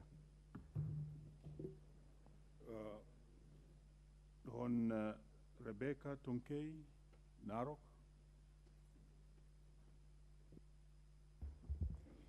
Thank you, Mr. Speaker, sir. First of all, I want to thank the Almighty God for giving me this opportunity to serve in the August House. I stand here now to give my maiden speech because I've never spoken since I was sworn in. In fact, Mr. Speaker, sir, I've been inserting my card since I was sworn in, and unfortunately, I've never caught the Speaker's eye. All the same, I want to thank you for giving me this opportunity, and I thank the people of Narok for giving me the opportunity to serve in this House. Mr. Speaker, sir, I know being here is not an easy thing, and the members will agree with us that we've been here. To be here, it takes the hand of God. We went round looking for votes, and at the end of the day, the Lord gave us the opportunity to be here. I thank God because I was here one time as a staffer. I've worked in Parliament, in the research department, I've worked in the human resource department, and therefore being here to me is an opportunity that I cannot take it for granted. Mr. Speaker, sir, I know the master is there, and the people of Narok County are looking and waiting upon me to give them service. And I promise them that I'll be here to serve them since they gave me the opportunity to be here. Mr. Speaker, sir, there are so many youths out there who are not employed. Many teachers who are trained and they have never gotten the opportunity to be employed. And being in the Education Committee, Mr. Speaker, sir, I know I'll be the voice of those many youths who are trained as teachers and have never gotten the opportunity. There are many teachers there who are so frustrated, especially with the issue of delocalization. In fact, Narok County is mostly hit by delocalization. And this issue, Mr. Speaker, sir, I thank the member who brought this, the motion or the bill in the House so that we can amend this policy whereby teachers are delocalized. Because in Narok County, Mr. Speaker, sir, the teachers who are employed are not equivalent to the ones who are delocalized. You find the teachers who are posted to Narok County, Mr. Speaker, sir, are not equivalent to the ones who are employed. And this one, to us as people's employees, because we've been employed by the people, we are going to fight this to ensure that we get the right number of teachers equivalent to the ones who are posted out of the county.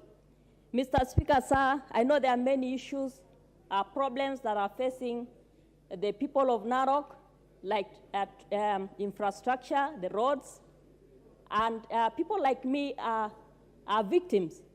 I know Honorable Pareyo will agree with me that coming from Narok North is the worst hit place. When it rains, we cannot even go to our homes. And for over 50 years, since independence, Mr. Speaker, sir, Narok has no roads. It is a big challenge, which I know, especially having my honorable member, Pareyo, who is the constituency MP, we are going to address this issue. Mr. Speaker, sir, I want to also talk on the girls' pregnancies. And I know this issue is a big issue. Right now, we are facing a challenge in our schools we have 741 girls who are pregnant and they've not been in school. They have dropped out of school. It's an issue which you are going to also address. And I want to tell the people of Narok County that I am here as Mama County, and these issues will be addressed. Mr. Speaker, sir, on the issue of the amendment, the bill before us here, Mr. Speaker, sir, I support this. Whenever we go to the counties, every Friday and Monday over the weekends, we get so many parents coming to us. In fact, my office is flocked, the county office, because people are waiting to see if the members can support those poor children, the needy ones, who cannot afford to go to school because they have no funds to do that. Mr. Speaker, sir, this bill is timely, and we are going to give it full support so that these monies can be dispersed and our people can be able to get bursaries. The women who are waiting for us to give them funds to be able to do issues like Ushanga, things like groups, women groups, and all that can get that money. So, Mr. Speaker, sir, I submit, I support the amendment. Thank you, Mr. Speaker, sir. Honorable Member for Mandera East.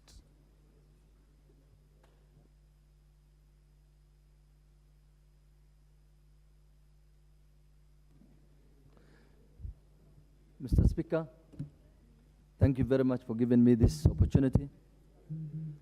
This is a very important bill as it has really changed the lives of our people. National government, CDF, has played a very important role in especially the marginalized areas in this country. In Mandera, where I come from, before CDF, we had no much projects. We had no bursaries for our students. We had no offices for our administration offices, including the chiefs. But now this has really changed. CDF has built schools. It has built offices for our chiefs. It has built houses for our security officers. Since we came in as members of parliament in August, because there was no CDF released since then,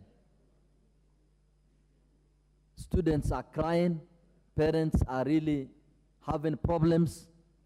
So many students, needy and poor students, are now out of school. We expect this bill to move very fast and entrenched in the Constitution so that these needy students can be helped and returned back to school. Just last week, I was in my constituency, and the chiefs were complaining that, you know, they hear their cases under a tree. In these modern times, we cannot accept our chiefs to hear cases under a tree.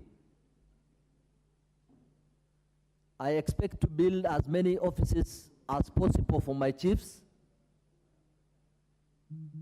and as many houses as possible for my police officers, so that they can be motivated and do their job as required by law.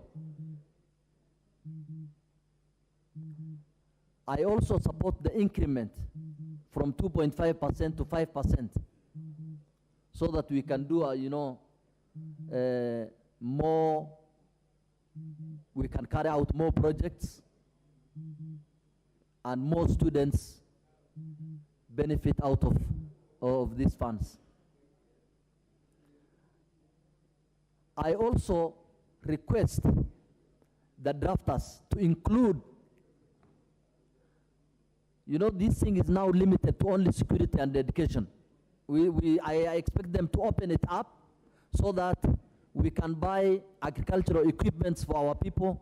In Mandera, we have River Dawa, and there are, you know, farms in the river banks. People require agricultural equipment so that they can carry out, you know, their activities.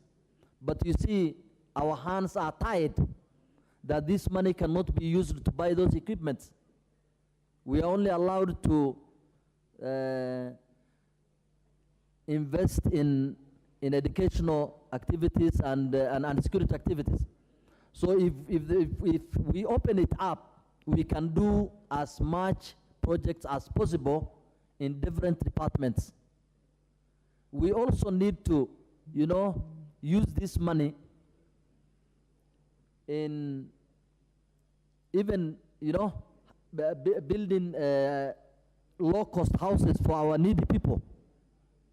We can use it if it's possible. You know, if you have the budget, you can use this money appropriately in other projects. I therefore support this bill, and I expect this to be fast-tracked. And I also request the Ministry of Treasury to release these funds and not use the excuse of delaying it following. Very well. Honorable Member for Igembe Central is next.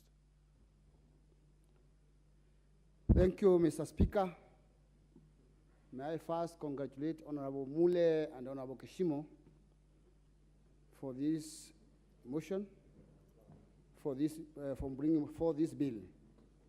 Honorable Speaker, this CDF, NG-CDF fund has been a very important fund to every Kenyan, and I think this is the only fund that stands for everyone, regardless of where you come from, which party you are affiliated to, or how many terms you've served in parliament.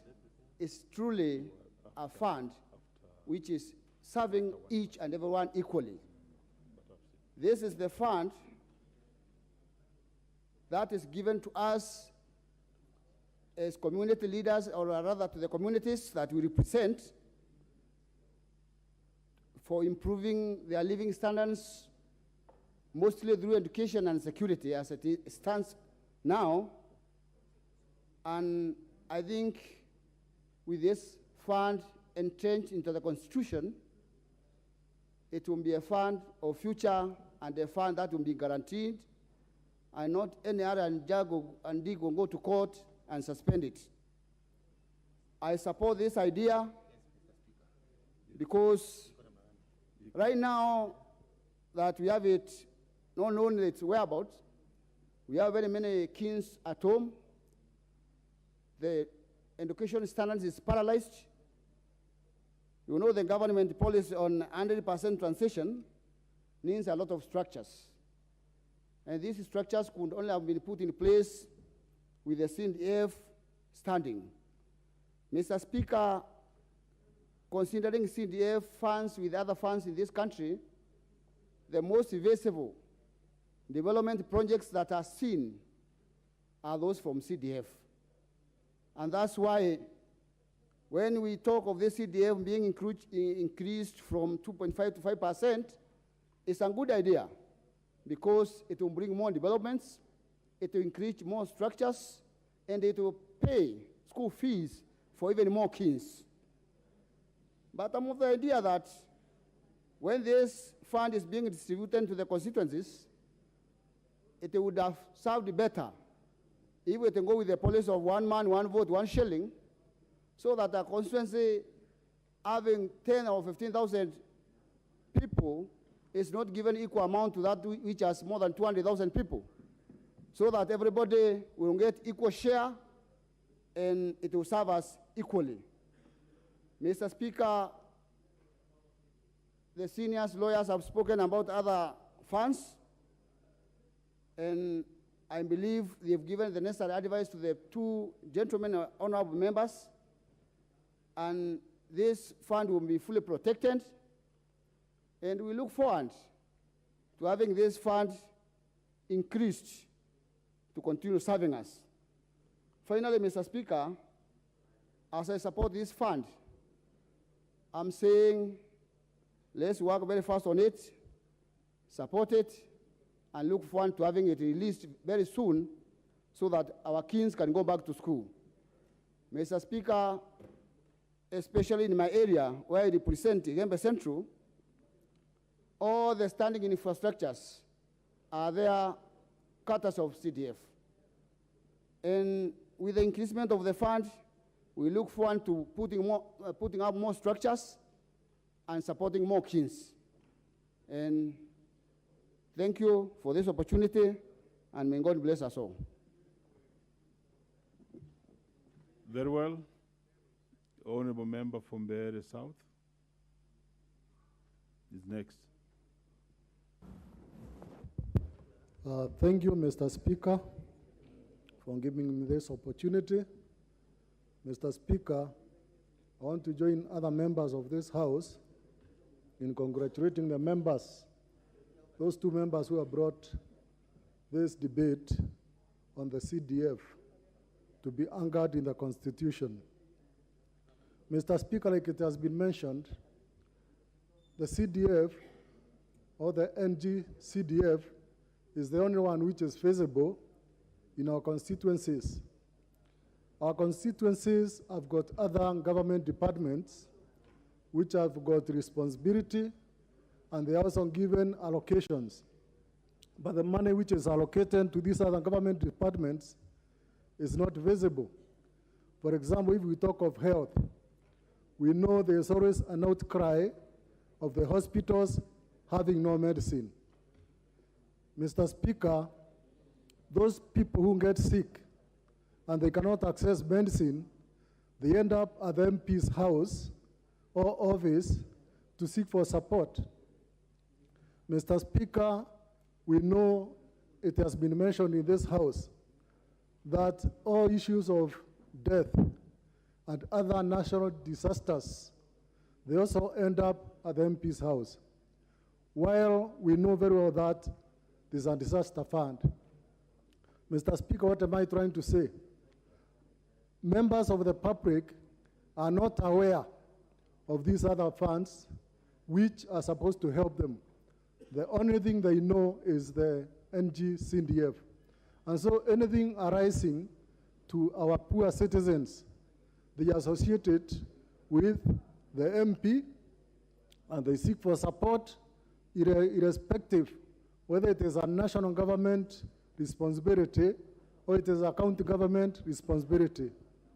Mr. Speaker, I support the broadening of the scope of the NGCDF so that the members of parliament can be able to cater effectively for the constituents who voted them in. It has been mentioned that water is a major issue.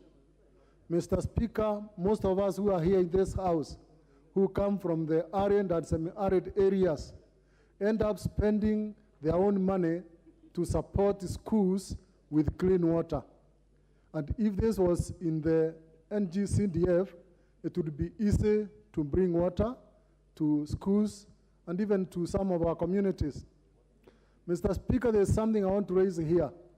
Even other government departments who get their own vote, they also resort to coming to NGCDF for support. For example, I know there are several cases where the government administrations have come to NGCDF to ask for them to purchase land to put up government structures. That means this fund is actually recognized not just by the citizens we are representing, but even other government departments, they do recognize the NGCDF as a fund which is being utilized properly to support every sector, both the government and even the local citizens. It has been proposed, and I second, that this bill should not be bundled with others for the sake of having it to sell on its own. Mr. Speaker, I think we need to consider having the NGCDF being debated or being prepared on its own, while others funds also are prepared on their own. The reason being that this is a fund which has been tested and its impact has been seen in this country.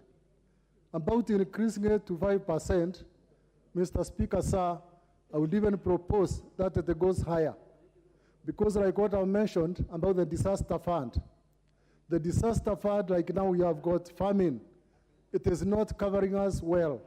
But if some money of disaster are vacant in the NGCDF, every constituency is able to cater for whatever disaster is facing their constituents. I thank you, Mr. Speaker, for the opportunity. Thank you. Very well. Honorable Member for Dagoretti South.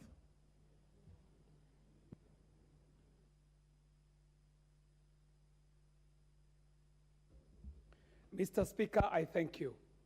And I want to first start by saying that this House is finally now doing business. After we have been done with the preliminary issues that we were prosecuting the last few weeks, I do feel now that we are in the real business of this House. Mr. Speaker, it is commendable what the Honorable Mule has done and what the Honorable Wakili Geshimo have done by actually presenting such an impressive legislative proposal that seeks to amend the Constitution to entrench decentralized funds in our Constitution, Mr. Speaker. And Mr. Speaker, I'm speaking from a constituency that has seen the impact of a decentralized fund in the name of CDF. Mr. Speaker, in the last 5 years, the Dagoretti South constituency has built 5 new high schools from scratch to completion, 5 new high schools that are now being used by residents of the Dagoretti South constituency. We have been able to get all our chiefs from Mabati structures. None of our chiefs is in a Mabati structure. They are now in very good, habitable, modern offices. We have been able to build police station upon police station. The grand, ultra-modern Reruta police station, multi-story, digitized. OB is in the computer. Mr. Speaker, we have been able to build the Mokarara Central Kitchen, out of which we are able to feed 10,000 students every day. A kitchen that has a capacity of feeding up to 20,000 pupils, Mr. Speaker, in our comprehensive school feeding program. Mr. Speaker, this is just to mention a few of the things that CDF is able to do if well managed, if well oversighted, if well superintended. Mr. Speaker, that is why I rise to support this motion.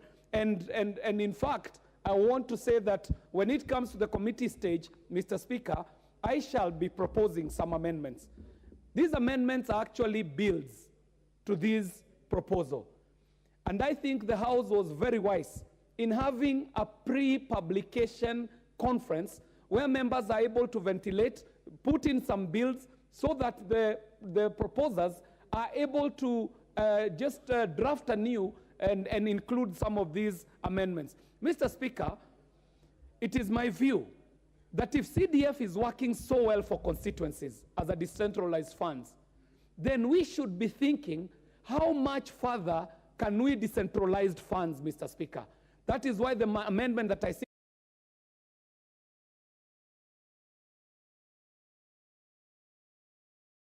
want to do is to introduce, it is clause 204, and I want to introduce a new segment, clause 204E, which will seek to further establish an equitable development fund, which shall be a county government fund, which shall be consisting of monies of not less than a certain percentage of the share of the revenue that is allocated to each county as divided by County Allocation Revenue Act enacted pursuant to Article 218. Mr. Speaker, this clause in its second part will read that all monies allocated under this article shall be considered as funds allocated towards pursuant to Article 207(2)(a) to be administered in accordance to the provisions of an Act of Parliament. And 3, Parliament shall enact legislation to make further provisions for the operation of this article.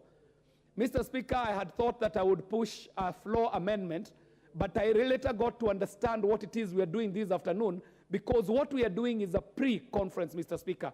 And I want to note, Mr. Speaker, that even as we speak now, we have in your gallery, the Speaker's gallery, members of county assembly from different counties, Mr. Speaker. We have the Honorable Mwaura from Nairobi City County. We have the Honorable Mutie. We have the Honorable Namina, who are here to see if members can be magnanimous enough to see, as they enjoy the CDF, whether we can unlock what members of county assemblies have been unable to unlock with their governors, Mr. Speaker. Let us see how we shall be able to decentralize further funds, so because we've seen the effect of decentralizing funds and the impact they have, and the benefits that accrue will be for the good of this nation, for the people who elect us. And Mr. Speaker, this is the work we came to do in Parliament. I thank you for the opportunity. Thank you very much. Very well. On Adan Haji, Mandera East West, is in the house. Thank you so much, Mr. Speaker, for giving me this opportunity. I sincerely thank Honorable Gishumu and Honorable Mule for having brought this statement at the right time. As we know very well, CDF is the only devolved fund that is everywhere, every corner of this country, and the most rural area of this country. The only fund visible, the only activities that are visible are activities that has been undertaken by CDF. And unlike other funds, like even the county development funds, which after communities do some work, the delay in payment for years, Yes, on Kiare, what is out of order? It's not in my place to interrupt the very esteemed ranking member Yusuf, but I think this is critical, Mr. Speaker, because we've been having very many fights on this fund, especially with institutions that do not understand how CDF works. I think it is not in order for the Honorable Yusuf to refer to CDF as a devolved fund. In fact, one of the biggest problems we are having is when people imagine that CDF can undertake devolved functions. So, Mr. Speaker, I would wish that the Honorable Yusuf could actually refer to CDF as a decentralized fund that is able to do national government functions in constituencies and not refer to it as a devolved funds. Thank you very much, Mr. Speaker. Yeah, I think. Very well, thank you so much. You may continue. Thank you so much for correcting me there. You are very right. This is not part of the devolved fund. It is the central government fund that has reached the most remotest area. I was just saying that developments undertaken by other funds, if you look at the payment schedules, what do you call that? Constituency development fund payments are very prompt. That is why, however little it is, even contractors who do classrooms, who do police stations, who do chief's office, they prefer the national government CDF fund projects than taking big projects from the counties, which sometimes it takes 3 years, 4 years, or even 5 years to be paid. And the projects that are done by national government CDF fund are projects which are community felt need. The processes that are undertaken are processes which involve all community sectors, the women, the youth, and they come up with their preferred projects, and ultimately the projects that are done becomes the serious felt needs of the projects. Wananchi, wherever they are, are talking about CDF. Now that since we were elected in August up to now, there's no CDF released, a lot of students are dropping out of school just because there's no bursary. But you still hear there's bursary allocation in other parts of other accounts or other funds. But the ones which are really felt, the ones which really do some job, the ones where students are highly reliant on and making sure that they are going to school and studying is the NG-CDF fund. And as we are here today, whatever has gone to court is CDF, is not NG-CDF. And therefore, I urge the Treasury to release CDF with immediate effect so that our students, our poor students who have been seriously hit by the drought, parents who have been seriously hit by drought, parents who lost their livestock will be able to take their children to school through the CDF come January. Therefore, it's my request that Treasury releases the ND-CDF money with immediate effect so that it can be processed. Finally, expanding it to 5%, I think this is a noble idea.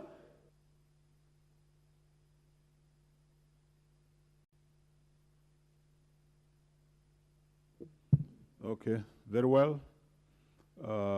Next to speak on this is Joseph Gitari, Kirinyaga Central. Thank you, Honorable Speaker. Honorable members, I would really want to ask you to be patient. We are actually following the queue and also trying to make sure that there's fairness. I'm very happy about the ranking members who are very patient in the House, and I can see them here. You may proceed. Thank you, Speaker, for giving me this opportunity. I want to congratulate Honorable Geshimu and Honorable Mure for bringing this timely debate. Honorable Speaker, on start, I want to remind Kenyans that what was annulled in court was the CDF Act 2013, and we still have NG-CDF 2015. Honorable Speaker, I was in this parliament, 10th and 11th parliament, and I know how these two acts came into place. So I would ask the CS in charge of National Treasury not to shy away because we are covered. As we speak, Mr. Speaker, we have kids at home. We are receiving calls because we don't have money for bursary. And bearing in mind that the Form 4s and bursary, and bearing in mind that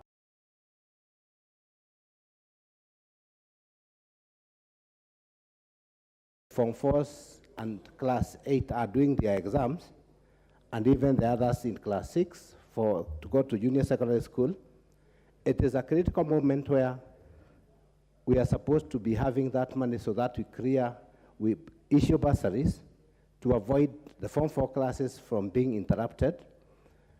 Honorable Speaker, when I served in 11th Parliament, CDF was active, and there were no restrictions as such because most of the functions were not devolved. I clearly remember in Kirinyaga Central, we did 11 dispensaries, and these dispensaries are ongoing, about 7 of them. Honorable Speaker, when these functions were devolved to the county government, if you go to any constituency, if you go to any county, you can show what CDF has been doing since the onstart by Mheshimiwa Muriuki Karwe, Engineer Muriuki Karwe.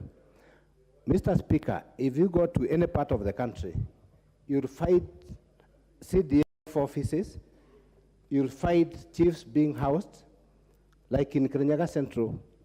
When I served as a member of parliament in 10th and 11th parliament, we were able to house all the chiefs and assistant chiefs. We even went ahead and we were able to even, in our main police station, Kirogoya police station, to do houses for the police. Mr. Speaker, if you go to any constituency and compare, let's say the county the county development, compare with the CDF, you'll be shocked because CDF projects are very many. Mr. Speaker, I want to agree and disagree with some of our colleagues.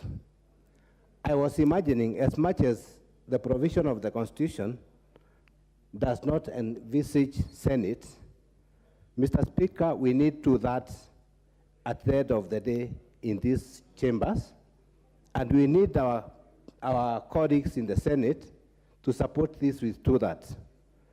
Mr. Speaker, you remember in the presidential debate, the opening of this parliament, His Excellency the President said that he knows what CDF has done in this country.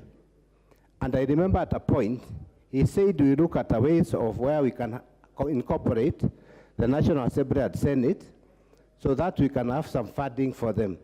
So I want us to embrace our brothers in Senate so that at least we can gather the two-thirds majority. I support this move, Mr. Speaker, and we'll be causing some amendments at the right time because we even have to think about our counties and whatever is happening, right, Mr. Speaker? Because there is the proposed World Development Fund that was initiated by Mheshimiwa Kang'ata, who is a governor now. And I think it is important so that we can have some equalization. Even if you don't support which kind of the government, you are entitled to some development within your ward or constituency. So I support this motive, and we'll be moving some amendments. I thank you. Very well. On Gitonga Mukanji, Manyata. Finally there. Proceed.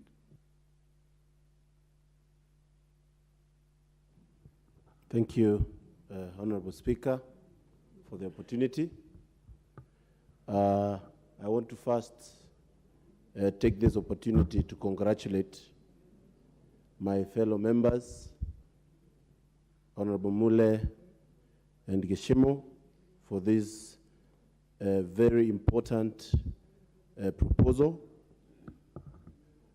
Honorable Speaker, CDF is a God-sent fund to this country. Article 53 of our Constitution, 2010, has been actualized due to the CDF. We have also done a lot on improvement of security with the CDF under the Article 27 of the Constitution. Honorable Speaker, I know many members will agree with me here that when this story of CDF being illegalized by the courts, they were very scared on the way forward. Because, Honorable Speaker, the work that the CDF does mostly will guarantee all these members being able to serve their constituents. Just yesterday, Honorable Speaker, I got calls to visit one of my schools in the constituency that was hoping to benefit from CDF with getting some classes. Because they don't have classes, they school under the shade and some shady places. Honorable Speaker, I really welcome this House move to have CDF under the Constitution. And rightfully so, because this House is possible to amend the Constitution under Article and guidance of Article 256 of the Constitution. I would really hope that this process can go uninterrupted so that, Honorable Speaker, we can have that fund as soon as possible. I want to agree with the Honorable Member who suggested that members should have a caucus to discuss this issue so that when it is coming here, it comes ready to be passed. I also hope members will participate and ensure that we have public participation. And I know if there is one thing that has public goodwill, Honorable Speaker, is the issue of CDF. Because the development on the ground speaks for itself. Just to add to what many have suggested, I would really hope the 5% increment happens, Honorable Speaker, so that we can be able to do everything that is possible to do. I also want to propose that we have a shareable, equitable way for the CDF. Because, Honorable Speaker, when I speak to a few members, they have the same figures with my constituency that are 6 wards, but you find them with 3 or 2 wards, Honorable Speaker. I would propose the 1 man, 1 shilling on this CDF so that we can be able to have fairness when we are serving our people. I look forward to doing a lot with the CDF on the TVETs, which are our only hope to have our young people being able to get into the job market and they can be able to serve this country. Honorable Speaker, knowing very well that I've benefited a lot on bursaries while I was in school, I had proposed to do maximum bursary disbursement in terms of CDF. So, Honorable Speaker, I really support these proposals and I look forward. Very well, your time is over. Honorable Anthony Oluoch Madare. Thank you very much, Honorable Speaker. First, I want to congratulate both members, Honorable Mule and Honorable Gishimu, for this timely bill. Secondly, I want to thank the Speaker and the House Business Committee for the ingenuity of availing the opportunity of a pre-publication motion that would allow members to ventilate, thus obviating the very rigorous processes that go in before you get this. I want to urge the Speaker and the House Business Committee to use the same ingenuity to obviate the 90 pre-publication period, or the period that has been said that have to be mandatorily undertaken before this can be brought to the House for conclusion. And lastly, also on these preliminary points, to ask that the House Business and the Speaker use the same ingenuity to ensure that motions that private members discuss on Wednesday morning also have a similar pre-publication for platform with similar weight, so that from there, this can go directly to drafting and therefore then to a bill. Let me make my quick, powerful points before I go to, and I'll start with 3 quick things that I think we need to do. First of all, the question of time. I've listened a lot to what members have said, and all those will come to this, that unless this bill is drafted and filed timeously, the people who I refer to are people who are the perpetrators of executive conspiracy against members of parliament, are waiting in tow to ensure that this question of the judgment being delivered in court by December actually takes place before this bill is assented. So unless this is done timeously, all that we are doing here will be of no effect. Honorable Speaker, the other point that I needed to make on these very quick points that I need to make is that this House must peg the bringing of any other serious government bill, including the supplementary budget that will come. It should be pegged to the question of this bill having been debated and passed, or in its place, Treasury has released all the funds that are due to the 290 constituencies. Honorable Speaker, I also want to raise a red flag on this issue because along the way you will find that there are crocodiles along the way that you need to deal with.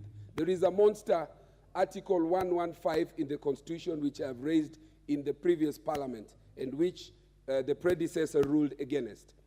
You need to watch that even after we pass this bill, and I'm sure we will, Article 95 allows the President to refer back a bill under Article 1157 to the House with a memorandum with the possibility that unless you raise a 2/3 majority, then he has overturned essentially what you have passed. The effect of that, which was what I argued in the previous Parliament, is that it imports what in the US they have called the line veto amendment, which is unconstitutional. It allows the executive head of government to become a legislator through the back door by returning to you a bill, which if you cannot raise 2/3 becomes law. So that is something that we must look at, and therefore the people who are going to be in the caucus championing this bill must not only look for bipartisanship between the Senate and the National Assembly for acceptance and acceptability with the Treasury people, the Attorney General, and the other stakeholders, they must also look for political goodwill from the executive arm of government, and in particular, the President, that this will be passed. Mr. President, Honorable Speaker, I also want to support, and maybe I'm wishing him good tidings in terms of referring him to Mr. President. That is futuristic. I do want to agree lastly with Honorable TJ Kajwang that we must separate these funds. These bills, they must be separate 4 bills in terms of CDF, NGAF, Senate oversight, and economic stimuli without demeaning the NGAF funds, and I believe they are in equal standing as the CDF fund. I thank you. On Majimbo Kalasinga.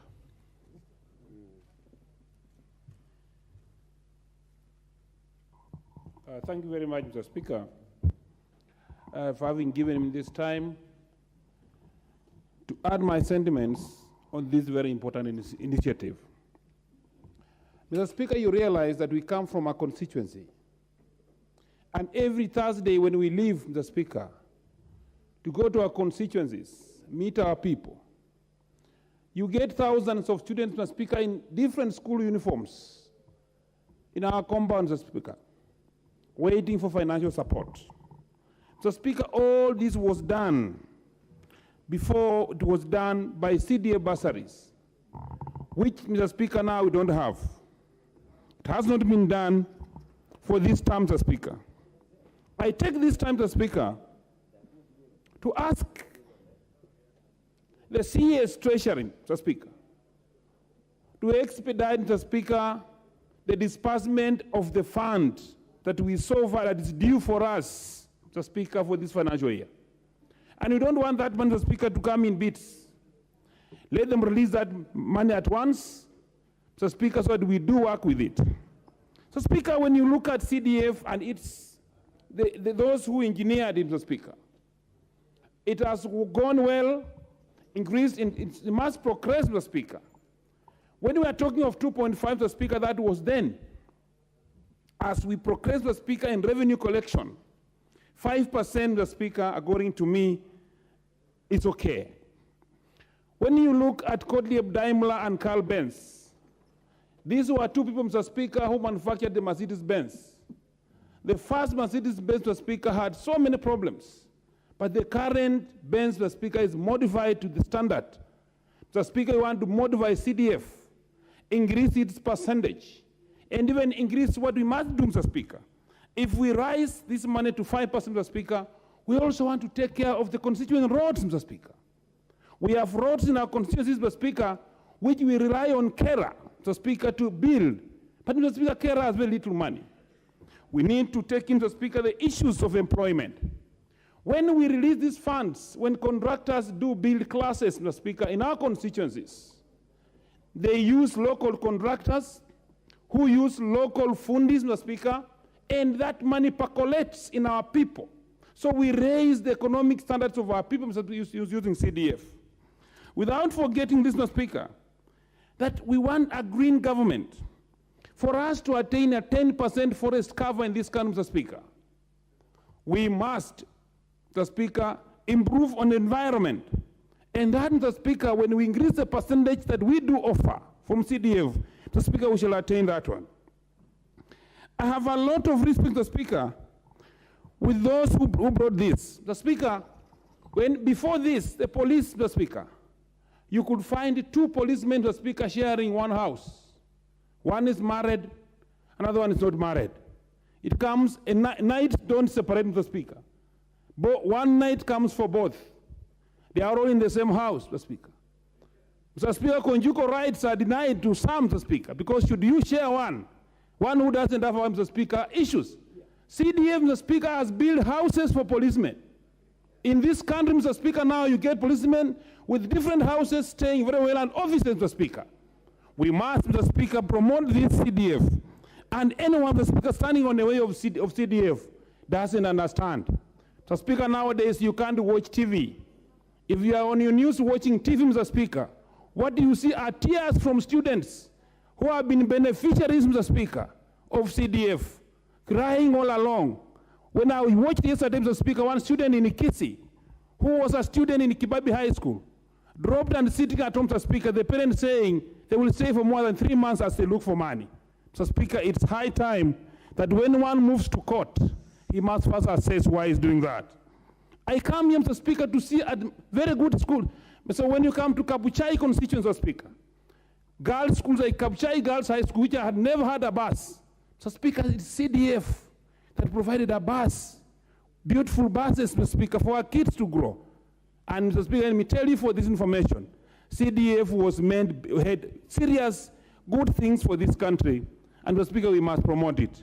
Looking at the way it has been put up, Mr. Speaker, we only have to entrench it then into this constitution. Because, Mr. Speaker, we have a caterpillar. These are small animals, Mr. Speaker. Honorable James Nicol.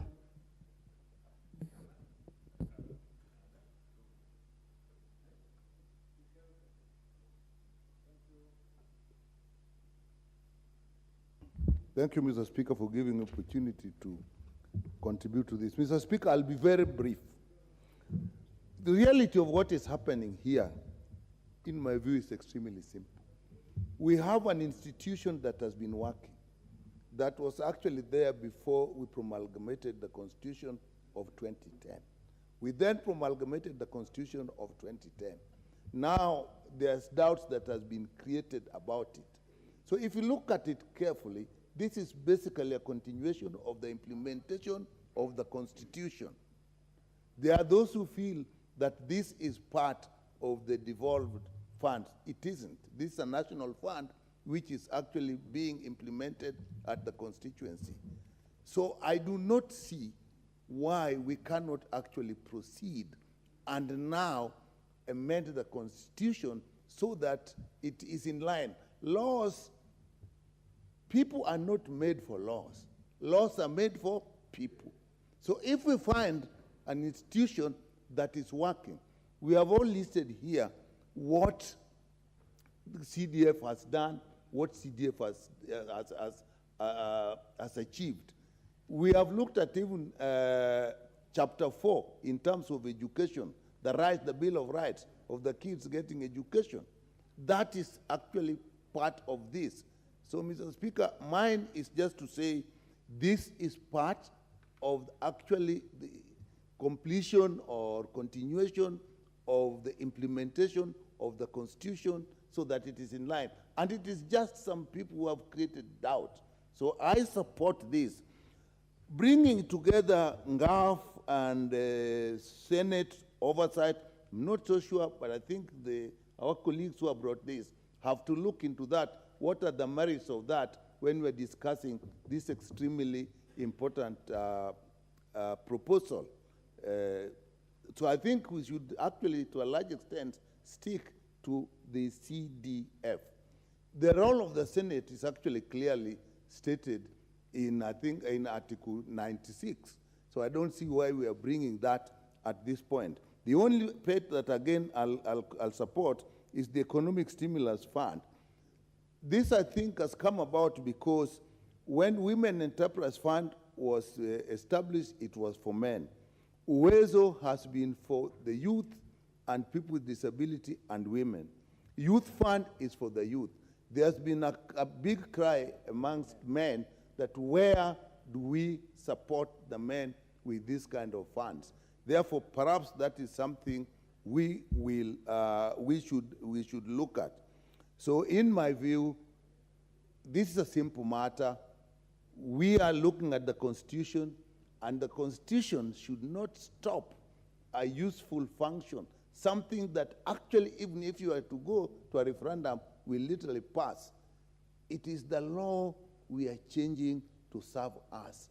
The law cannot stop us from getting the services we need. With that, Mr. Speaker, I support this proposal, and the proposal should actually look at in details, take out the aspects that we don't need, and remain with the aspects that we will go with. And all of us, colleagues, this is something we must fight for and get passed. Thank you, Mr. Speaker.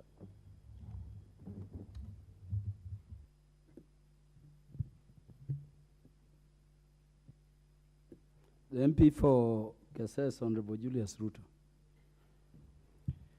Thank you so much, Mr. Speaker, and congratulations. Seeing you for the first time sitting there, I feel is good. Mr. Speaker, allow me to take this opportunity to also contribute to this very important matter that has come before us, and I want to congratulate the honorable members, Mule and Gishui, who have thought it wise to bring this to a pre-publishing conference. Indeed, as we've said, CDF, even prior to NGCDF, has done marvelous work. I want to throw back my memory when I was young. I remember back in my village, we have a school now called St. Catherine's Girls High School. It was then called Kasese High School.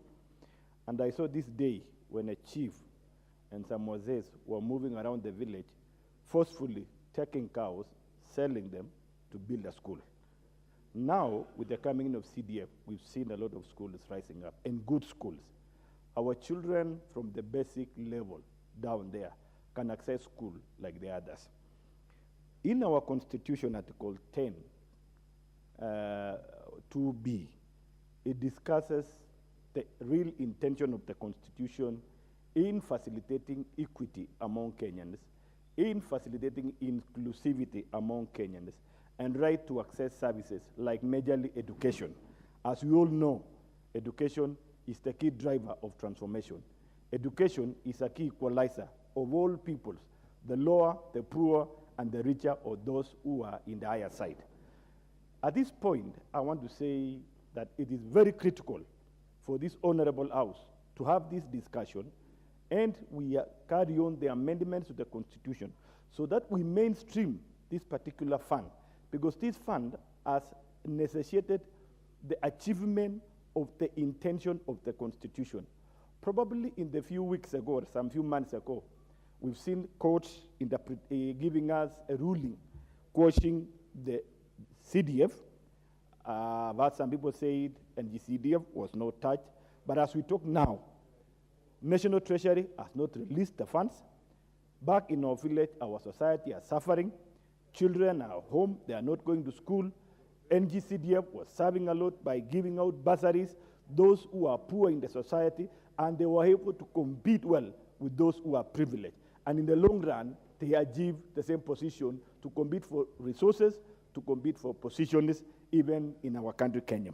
So I stand to support that it is high time that we need to have this discussion, and we look at the intention, not the interpretation, as it has been said. And I want to call upon the Attorney General by now, should move quickly, now that he's officially in office, to advise the National Treasury to release the funds so that we address the challenges we are facing in the society. I want to agree with Honorable Dr. Malipali, who has said that the laws are made for people, not people for the laws.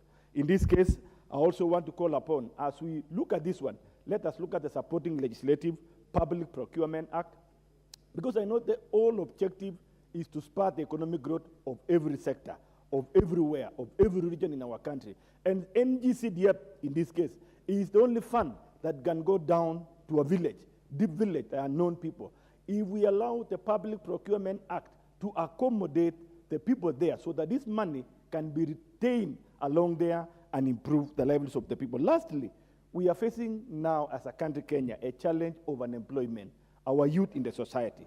My proposal, as we are looking at this particular amendment and the future amendments to the legislation, is to see how to hit that this particular NGCDF can support our youth, support the talents of our youth, give them equal opportunity, and even including supporting those who have desires to be airlifted to the outside countries in seeking for the opportunities so that the skills we have, we can export outside, and in the long run, we bring in foreign exchange, the cash transfers that are coming to our country, it builds our households, it builds our economy, and it gives our youth hope for them to live in this country. With that view, I want to say thank you so much, and I stand to support, and I look forward to come and support the amendment of this constitution. Thank you so much.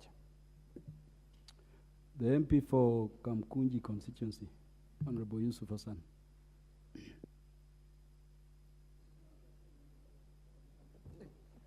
Hello, thank you. It's mine.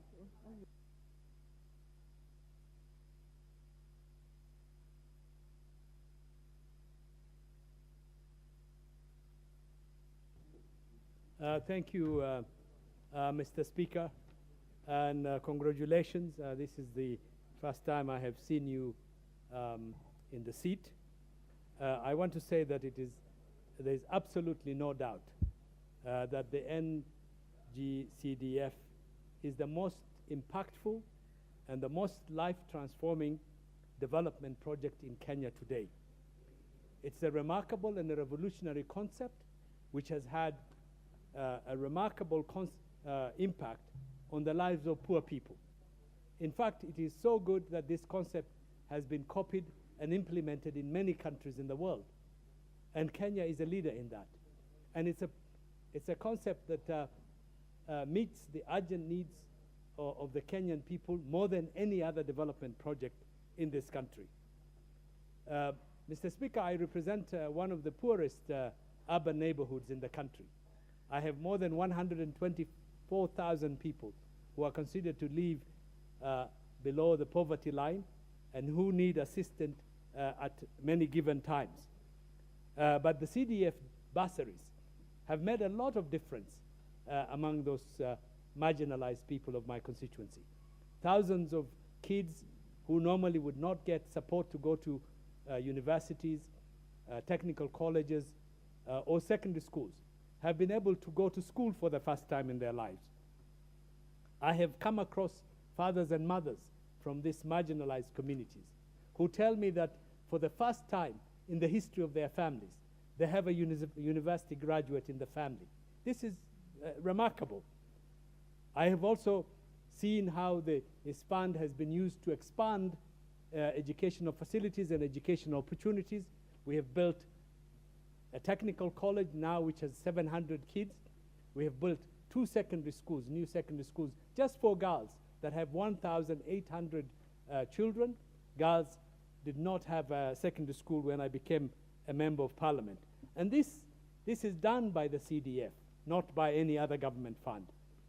And you know, the people who are taking this CDF case to the courts are people who work in the NGO community. These are people who are members of the bourgeois community, who live in comfortable lives in Karen, in Lavington, in Kitusuru, in Muthaiga. They live in posh houses. Their children are driven in top-range vehicles, 4x4, to private schools. These people do not understand the difficult lives of our ordinary people. And that's why they use the resources they have to punish members of parliament. But they're not punishing members of parliament. Members of parliament are not affected. Their children are not affected. These people are waging war against the ordinary poor people of Kenya. These are sadistic, miserable people who I think are using their time negatively. So I want to say that we don't need to be a country of scores of millionaires and millions of poor people. We don't want to continue to perpetuate the inequalities and the social injustices that exist historically in our country. We want to change that. And the NG-CDF has changed, has made an impact. And that's why I think we need to move forward. And I support and congratulate Mheshimiwa Stephen Muli and Mheshimiwa Gichumu Githinji for bringing this proposal. And I call upon the government not to waste any time by holding the CDF funds. Release the CDF funds while we're working on long-term solutions to this particular problem so that we can entrench the CDF in our national laws and make sure that we meet the needs of our poor people. Thank you, Mr. Speaker. The MP for Gwen, the Honorable Joseph Lelmengit. Okay, thank you, Mr. Speaker, for giving me this opportunity to support the motion or to contribute to this important motion in anchoring the NG-CDF in our Kenyan Constitution. First and foremost, it's a privilege to represent my people from Mgwen constituency in this 13th August House.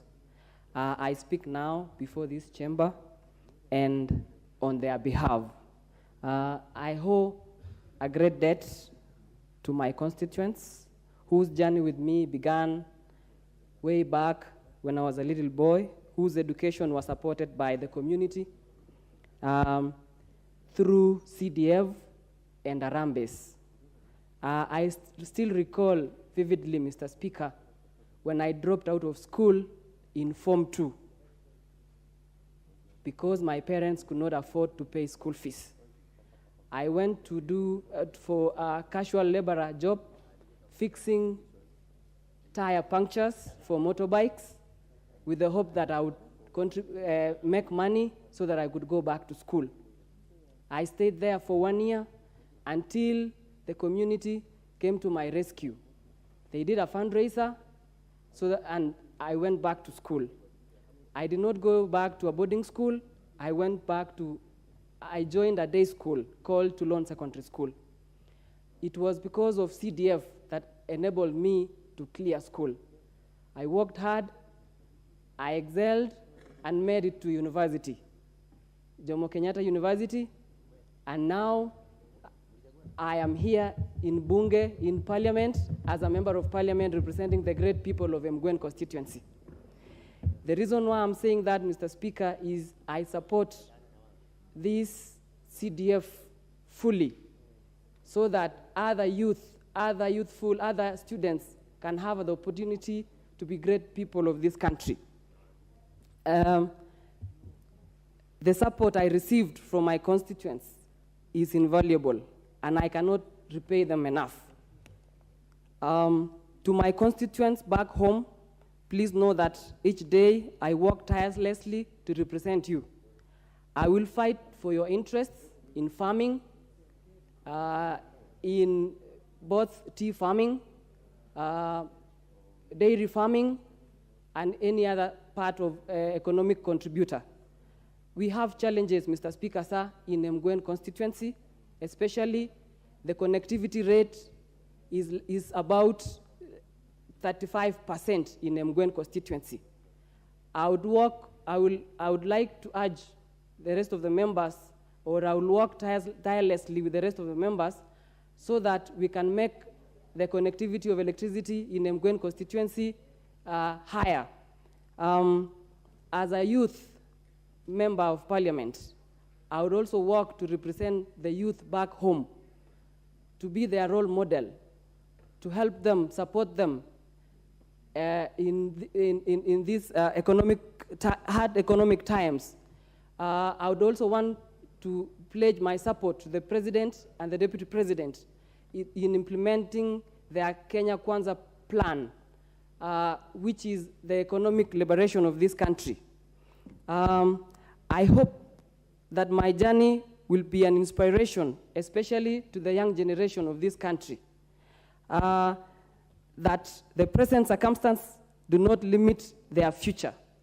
So, Mr. Speaker, sir, I beg to support this motion and urge the rest of the members of Parliament to support this motion that the NG-CDF be anchored in the Kenyan Constitution. Thank you, Mr. Speaker. The MP for Bungoma, Honorable Catherine Wambilianga.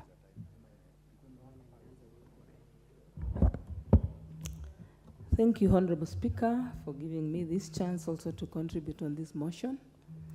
As I rise up, I'm fully in support of this CDF, GAF, and all the proposed funds being entrenched in the Constitution. This is a matter of interest, not just to members of Parliament alone, but to the whole country. Our constituents are watching, and they expect that CDF continues.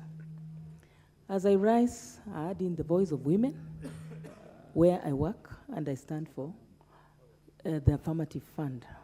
That is the GAF. The GAF fund has come in handy to supplement timely when it comes to school fees. So when we talk about bursaries, where students have failed to get bursaries from the CDF, they always move to GAF. In my county, for instance, I have taken the GAF fund as a rescue fund to take back girls who have dropped out of school and maybe get early pregnancies. I take them back to school and fund them to continue with their education. So I would say that CDF alongside GAF should be entrenched in the Constitution. When I look back at how most of our children got educated is actually because of CDF. As most members have spoken here, it is clear that back in our constituencies, back in our counties, seriously speaking, students are in dire need. All the messages we get at any time, you get students are just dumped at the door waiting for help. And it's CDF that has helped them. At school level, I'm a teacher for that matter. In the past, we never had good schools. But with CDF, when you look around, you walk down in the constituencies, you'll see a great improvement on the kind of buildings and structures that have come up. For instance, Kimilili constituents, where we have Honorable Didmas, it is a role model of a constituency because most of the schools around now have storied building, which was a mirage those days. But as I speak, this has now come to happen. Finally, as I also look at GAF, which brings us, most of us here, the women back to this county, to this honorable house, have come back mostly because at least there was some fund which supported us back in our campaigns. This is through the projects we do. We give grants to women groups. We do projects with the youth. We empower the youth. We empower people living with disability. And these are vulnerable groups which have actually been forgotten in society. The little fund that gets to GAF is what makes this possible. And this fund has gone a long way just to support the very, very humble person on the ground. As much as we are waiting for the Hustler Fund, this kind of fund, that is the CDF, the GAF fund, is a fund that has been decentralized and it gets down to the person who is very low at the ground there. And therefore, on this note, I fully support and want to thank my honorable colleague members, the Honorable Mule and Geshimo, who brought up this motion. Thank you, and I support.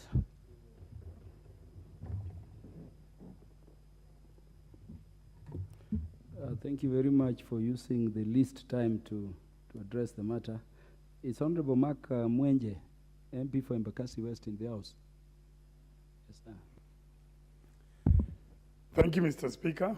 I want to support this proposal and thank Honorable Mule and Gishimo for bringing it to the floor.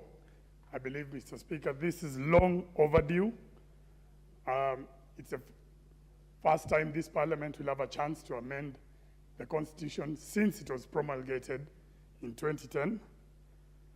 I believe this amendment should be immune from the judiciary and the executive and have that bipartisan approach that we've seen so far.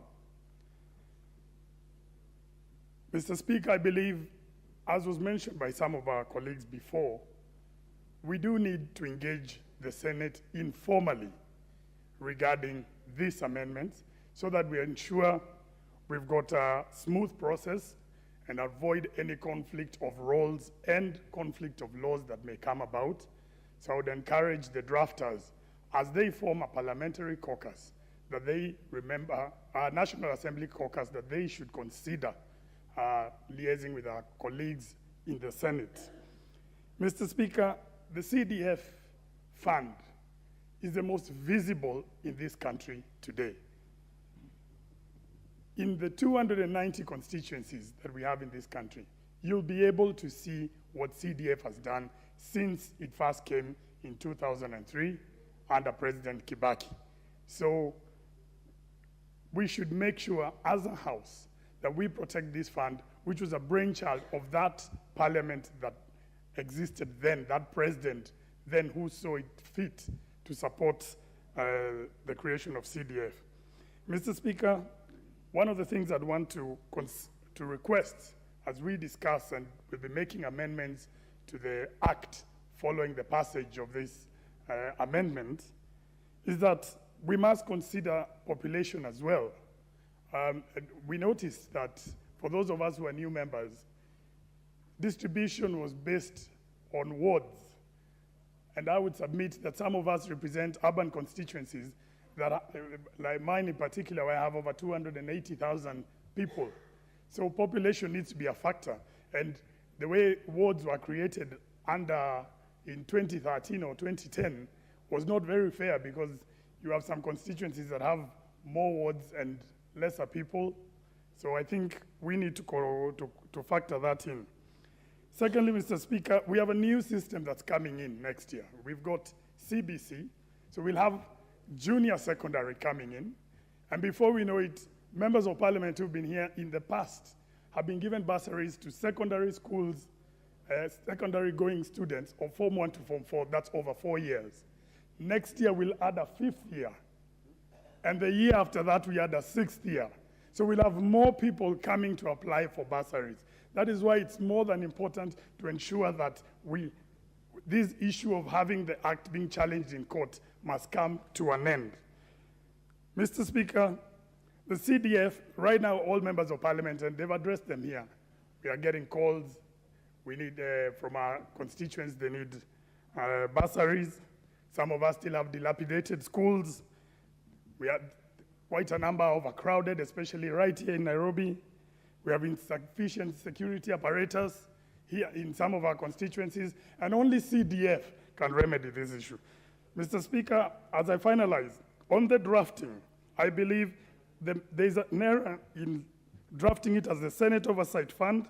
I think it's important we look at it as the Parliamentary Oversight Fund, because if we call it Senate Oversight Fund, then it should be based on the revenue that's been allocated to the county. But the way it's been drafted, Parliamentary Oversight Fund, then you get a share from the national cake. We really need to consider this. I also believe the issue of the Economic Stimulus Fund should be separated from the other 3 funds. The other 3 funds should be conjoined units so that they either pass together or we all perish. Finally, I believe the 5% will be the main issue.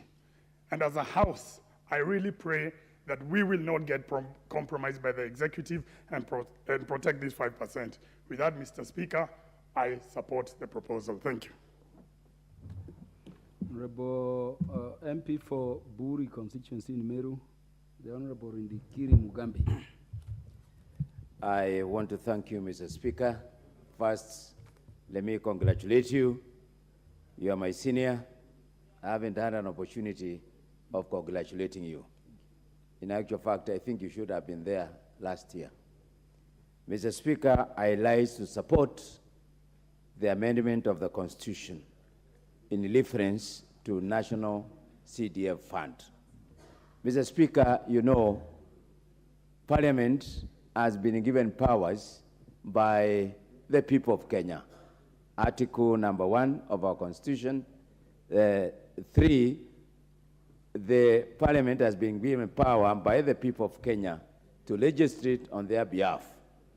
So, Mr. Speaker, I want to confirm that Gishimu and Mule are within the delegated powers by the people of Kenya. And I want to thank them for taking this issue to this height, and we shall amend this constitution. Mr. Speaker, why is CDF very famous? It's not because of the money allocated to it, but first is because it is oversighted by members of parliament. Mr. Speaker, the members of parliament are proved that they are accountable. They are proved they are transparent. They are accountable. They are proved that they exercise equitability, trying to distribute resources properly. That's why you find that CDF is in every part of our constituencies. Mr. Speaker, there is no conflict between the devolved functions and between the government and the national government, between the county government and national government. It's very clear.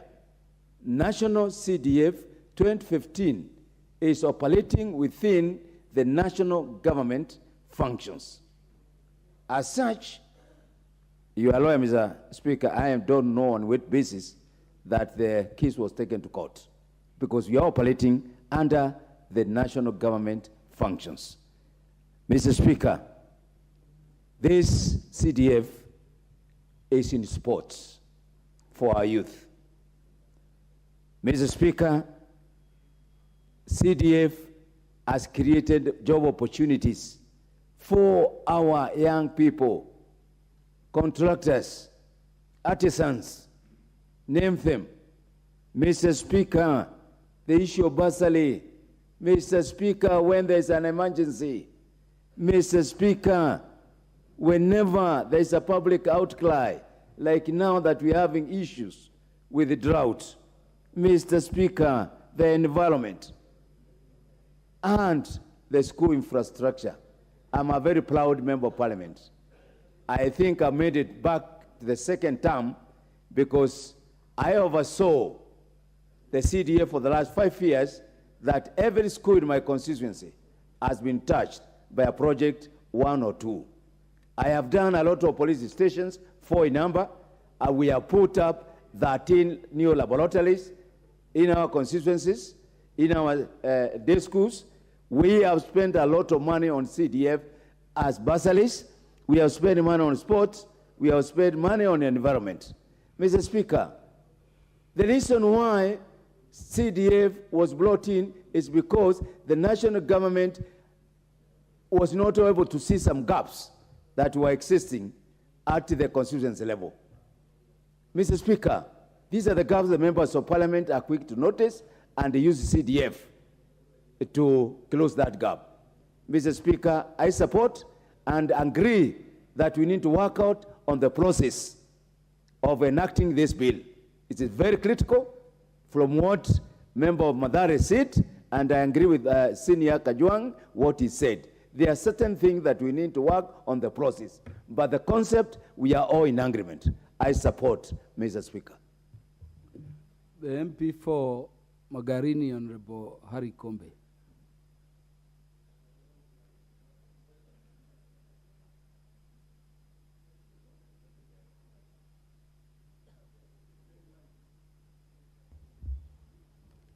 Asante Mheshimiwa Spika kwa kupata kuniona, na pia vile vile niseme pongezi kwa Mheshimiwa Mule na Mheshimiwa Gichumu kwa kuweza kuleta mswada huu ambao unaitisha marekebisho ya katiba ili kwamba tukaweze kuiweka hazina ya maendeleo ya maeneo bunge hapa nchini katika katiba. Mheshimiwa Spika, isingekuwa ni hazina hii, Mheshimiwa Spika, sijui Magarini ingekuwa wapi. Mheshimiwa Spika, wakati nilipochukua hatamu ya uongozi mwaka wa 2003, Mheshimiwa Spika, tulikuwa na shule 2 za upili, shule 2 pekee, na niliweza kutumia hazina hii ya maendeleo katika maeneo bunge na nikaziinua kutoka shule 2 hadi shule 27, tukiwa tumejenga shule 25 za sekondari mpya.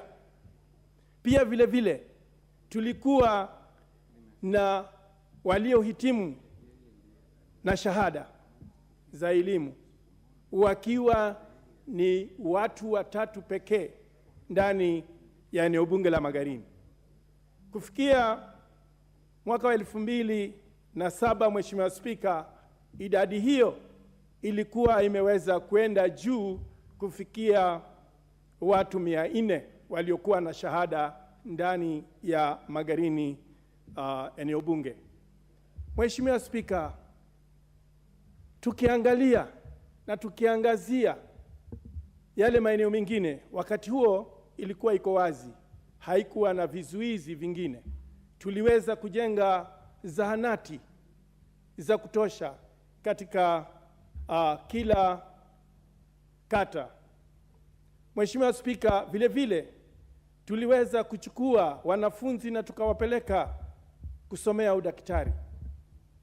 Na Mheshimiwa Spika, hivi tunavyozungumza, lengo na shabaha ni kuweza kuwa na chuo cha ukulima ndani ya Magarini ambacho ni kijengwe kwa kutumia hazina hii ya maendeleo katika eneo bunge. Pia vile vile tukiangazia elimu ya wasichana wetu, watoto wetu wa kike, tunanuia vile vile ndani ya Magarini tukaweze kujenga shule mpya ya wasichana hapo Marafa Girls Secondary School, ambayo itakuwa ni shule ya kisasa, siku za usoni ikaweze kuwa ni shule ya kitaifa. Mheshimiwa Spika, kwa pande zote na kwa hali yote, hazina hii ya ustawi wa eneo bunge ni hazina ambayo haistahili kuchezewa hata kidogo. Na yeyote yule anayepinga hazina hii, kwa lugha fupi, huyo ni mchawi wa maendeleo na anastahili kunyongwa, ashindwe shetani. Mheshimiwa Spika, kwa hakika tukija kwa upande wa asilimia, hiyo 5% iliyopendekezwa na ndugu hawa, naweza sema haitoshi, kwa maana kuna mambo ya dharura ambayo huzuka hasa kwa baa la njaa. Saa hizi hatungekuwa ni lazima tutegemee serikali kuu, moja kwa moja ingekuwa ni kuingia katika mfuko huu wa hazina ya maendeleo ya eneo bunge na tukaweze kuwanunulia chakula watu wetu. Hivyo basi ningependekeza na nitapendekeza wakati tukifika pale wa kipindi cha kurekebisha, ningependekeza 7.5 ikawe ndiyo itatumika kwa hii hazina ya eneo bunge. Hapo ndani tukaweze kupata angalau milioni 5 za kusimamia majanga, maana siku hizi kuna mambo mengi ambayo huzuka na ambayo hutatiza wananchi wetu. Mheshimiwa Spika, ningeomba kukomea hapo na niseme asante tena kwa kunipatia nafasi hii kuchangia mswada huu. Asante. Is Honorable Ferdinand Wanyonyi on intervention, or you want to contribute?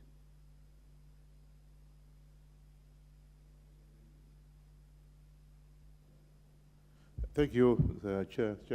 Thank you very much, Mr. Speaker. I want to take this opportunity. Are you on intervention or you want to contribute? I want to contribute. Please proceed. Lovely. Thank you. I've been sitting here for quite some time. But, Mr. Speaker, I want to take this opportunity to thank you and thank my colleague Steve Mule and my jirani here, that they did something that actually we did. I was in the committee of CDF last parliament, and we went around the whole country looking for the people to say what they want. So the public participation that came up with, they all agree that CDF should be increased from what it is today to 5%. The reason they were giving is because now the land is becoming very small and smaller and smaller because of the population. Now schools are being built. They are building schools not the normal way, but now building story buildings to be able to economize on the land, because land has not been used for cultivation purposes. Mr. Speaker, I want to ask that, as mentioned by one of the colleagues, we want to make this as soon as possible, because whatever went to court was CDF 2013. The NT CDF 2015 has no issue.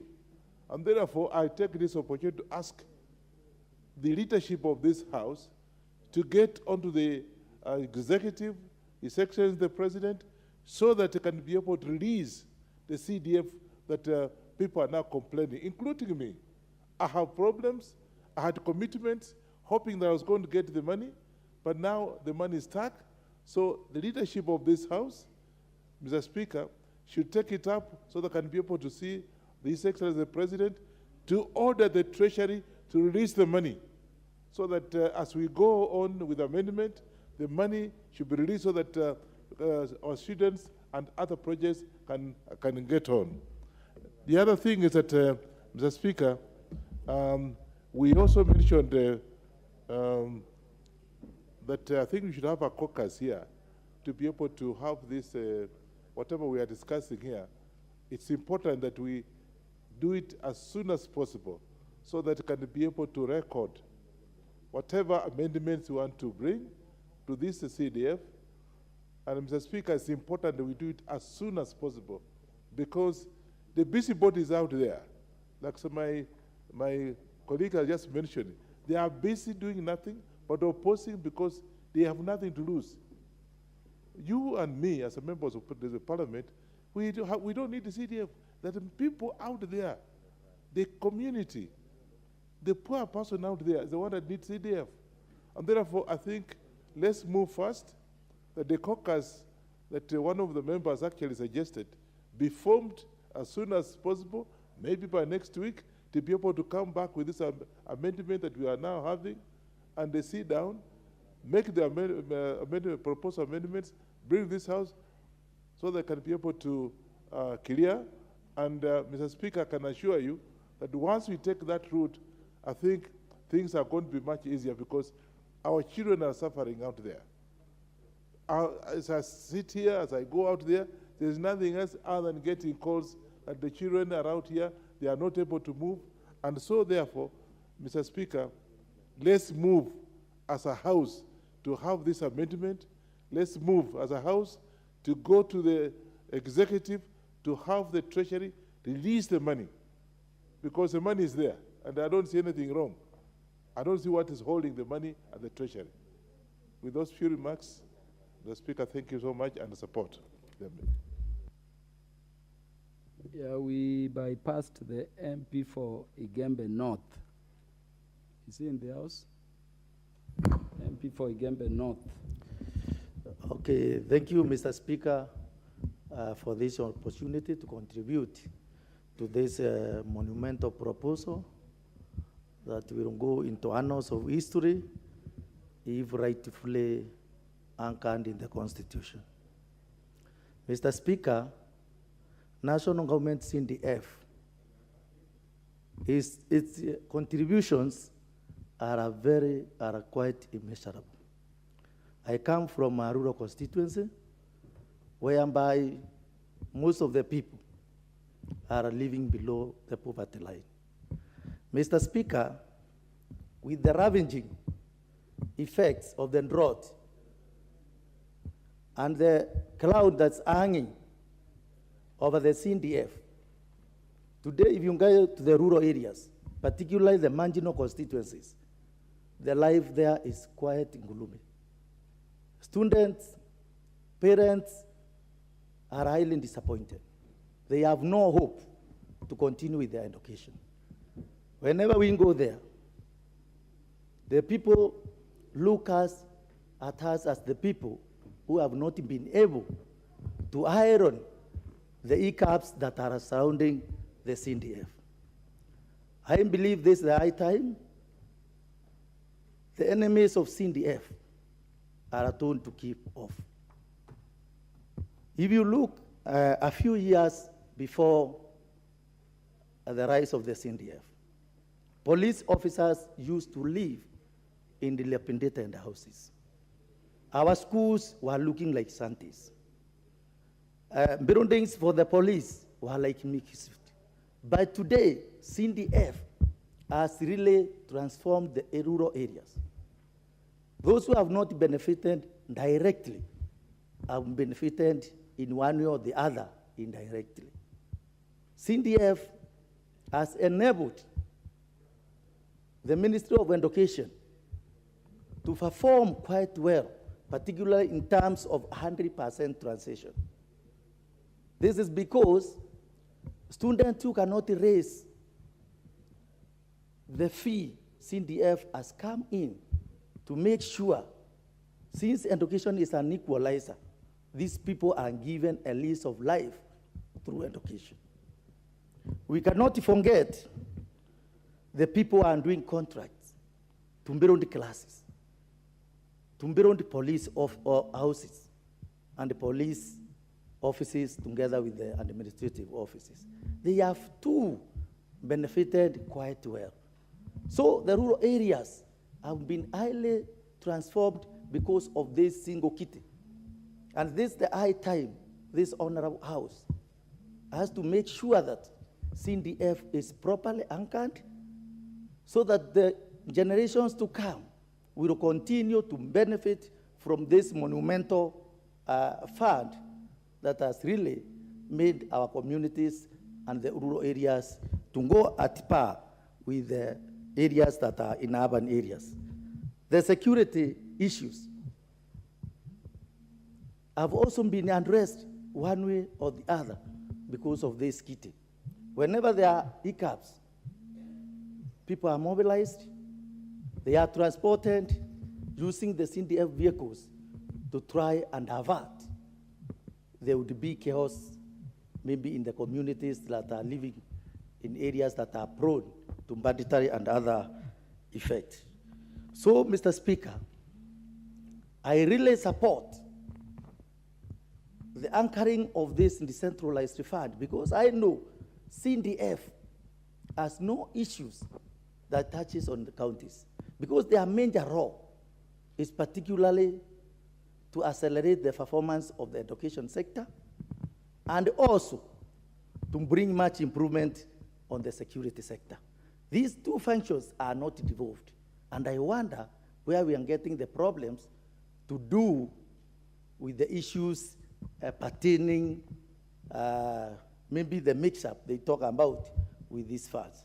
So, Mr. Speaker, I do support this motion, and I agree that the funds should be availed in the constituencies as we await the processes of ironing the small hiccups that are there that surrounds the national government constituency development. The Honorable Wilberforce Oundo, MP for Funyula.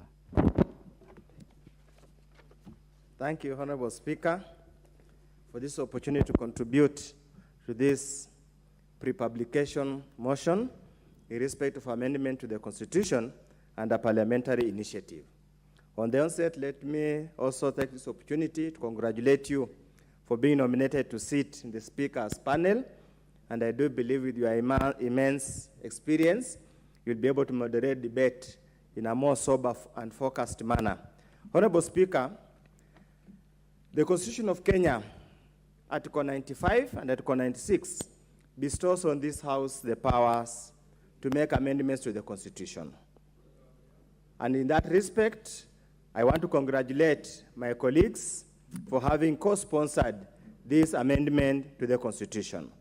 Honorable Speaker, CDF, as it is known, Affirmative Action Fund, as it is known, has had far-reaching implication or contribution to the grounds, as we call it. Whenever you go, Honorable Speaker, the easily noticeable and the most noticeable project you'll ever see is the project for NGCDF. Therefore, NGCDF is at the heart of the lives of many ordinary Kenyans, be they poor, be they the rich. Before CDF came, the so-called rich were perpetually harassed to contribute towards various community projects in the rural areas in terms of building schools, paying school fees. Indeed, Honorable Speaker, we must laud the move of the motion. Wherever he is, may the Almighty God shower him with all the blessings and may his household expand abundantly. Honorable Speaker, we are here today because there has been this misconception that CDF is petty cash or pocket money for members of parliament. The truth cannot be further. The correct position is that that is not the case. It's a public fund that comes with very clear expenditure programs or items, so it is never a budget, was never pocket money. It's not individual funds for members of parliament. That notion should get out of those envious people, the busybodies, the civil society, that indeed this is a game changer all over the country. Let me address myself, Honorable Speaker. Again, misconception going around the country that NGCDF has been abolished, that there's a court ruling abolishing NGCDF. What was ruled to be unconstitutional, and indeed it was in a constitutional, as read under with the fourth schedule, was the NG Act of 2013, the CDF Act of 2013, that purported to give the mandate to do so many other things that are generally devolved as the law stands now. The act that we are operating on, the 2015 Act, is in line with the Constitution. There's nothing unconstitutional about it, and indeed the Supreme Court avoided making any reference or any ruling in respect of the 2015 Act. So any civil servant, any public officer, any person who purports to misread and generally misinterpret the Supreme Court ruling is basically in contempt of the court and is punishing the common mwananchi without any particular reason.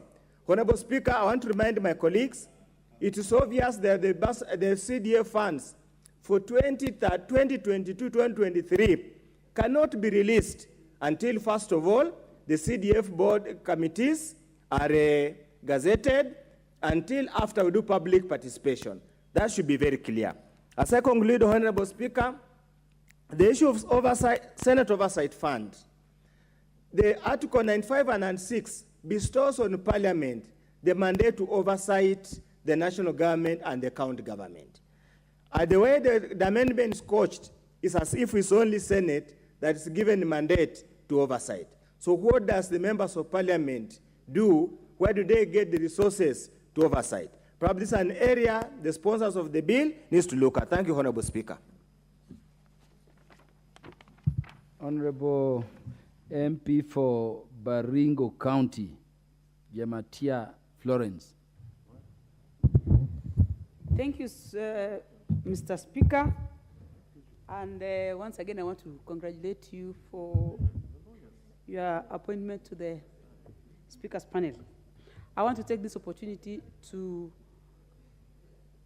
support this motion by saying that NGCDF is one of the components of Parliament and policy that was once taken by Parliament of Kenya that have really impacted the lives of people of Kenya.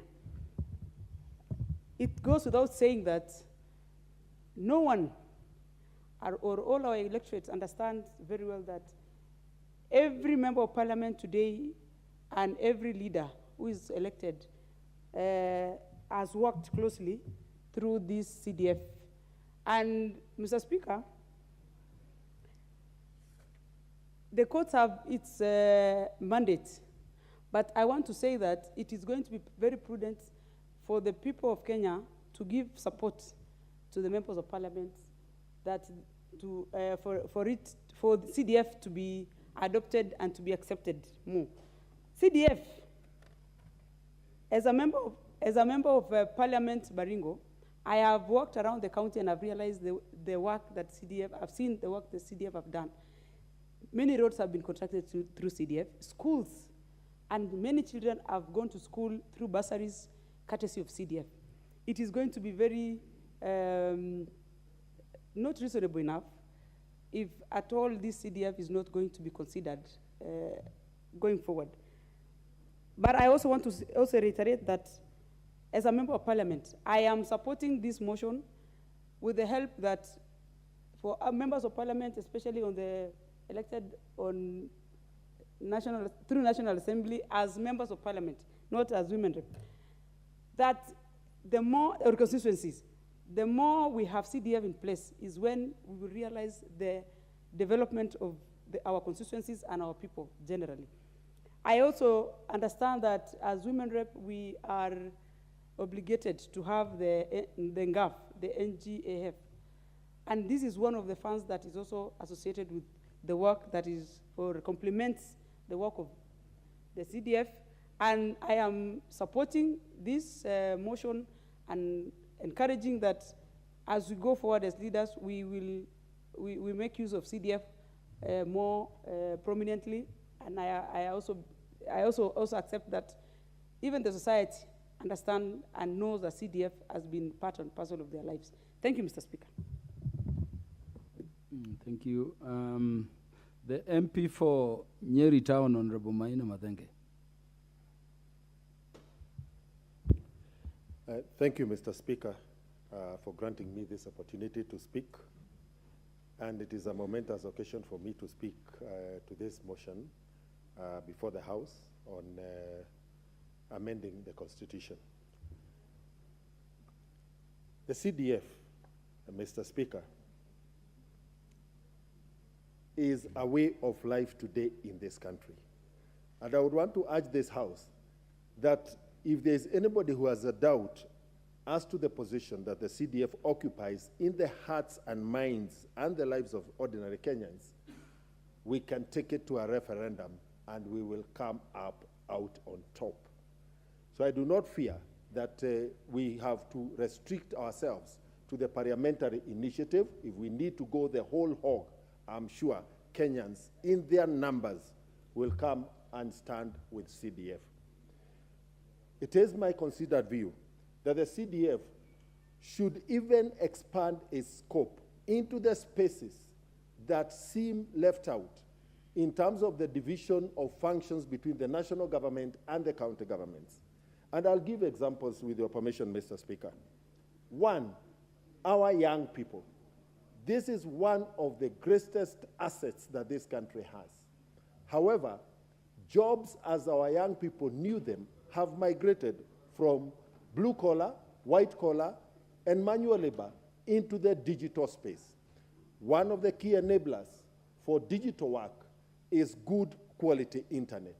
I want to propose that as we look at the supportive registration, we expand the scope of CDF to provide communal internet hotspots for our young people to be supported by their country and their government to exploit the digital superhighway. The second element, this country has put up technical training institutes across every constituency. However, our graduates from these institutes graduate with theoretical knowledge, but lack the single tool in terms of toolboxes that would connect them directly to the job market. I urge us to expand the scope of CDF to be able to provide our graduates from TVETs and technical institutes with toolboxes and connect them to the job market. Out-of-pocket expenditure when accessing health in this country has driven very many families below the poverty line. The CDF should be able to come out openly and support the less fortunate members of our society with social protection by providing NHIF cards to needy families and therefore shield them from the catastrophic expenditure of out-of-pocket when accessing health. The hunger situation in our country today is one area where if CDF was existing today, we would be having a different story.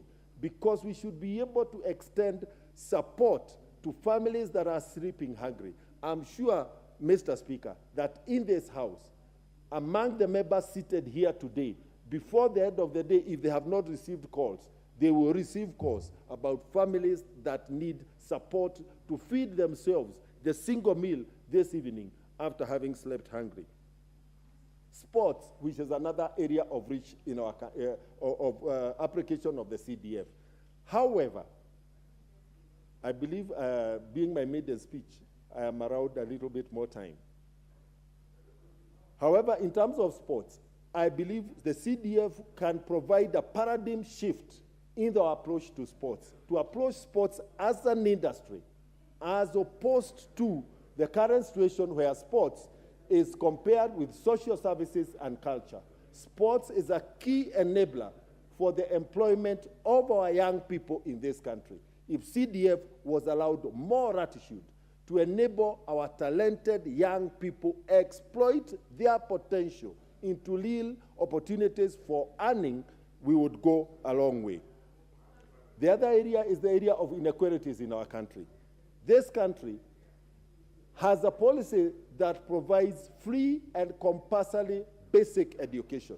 However, a lot of children from the less fortunate families are missing out on school because they cannot afford school fees, and they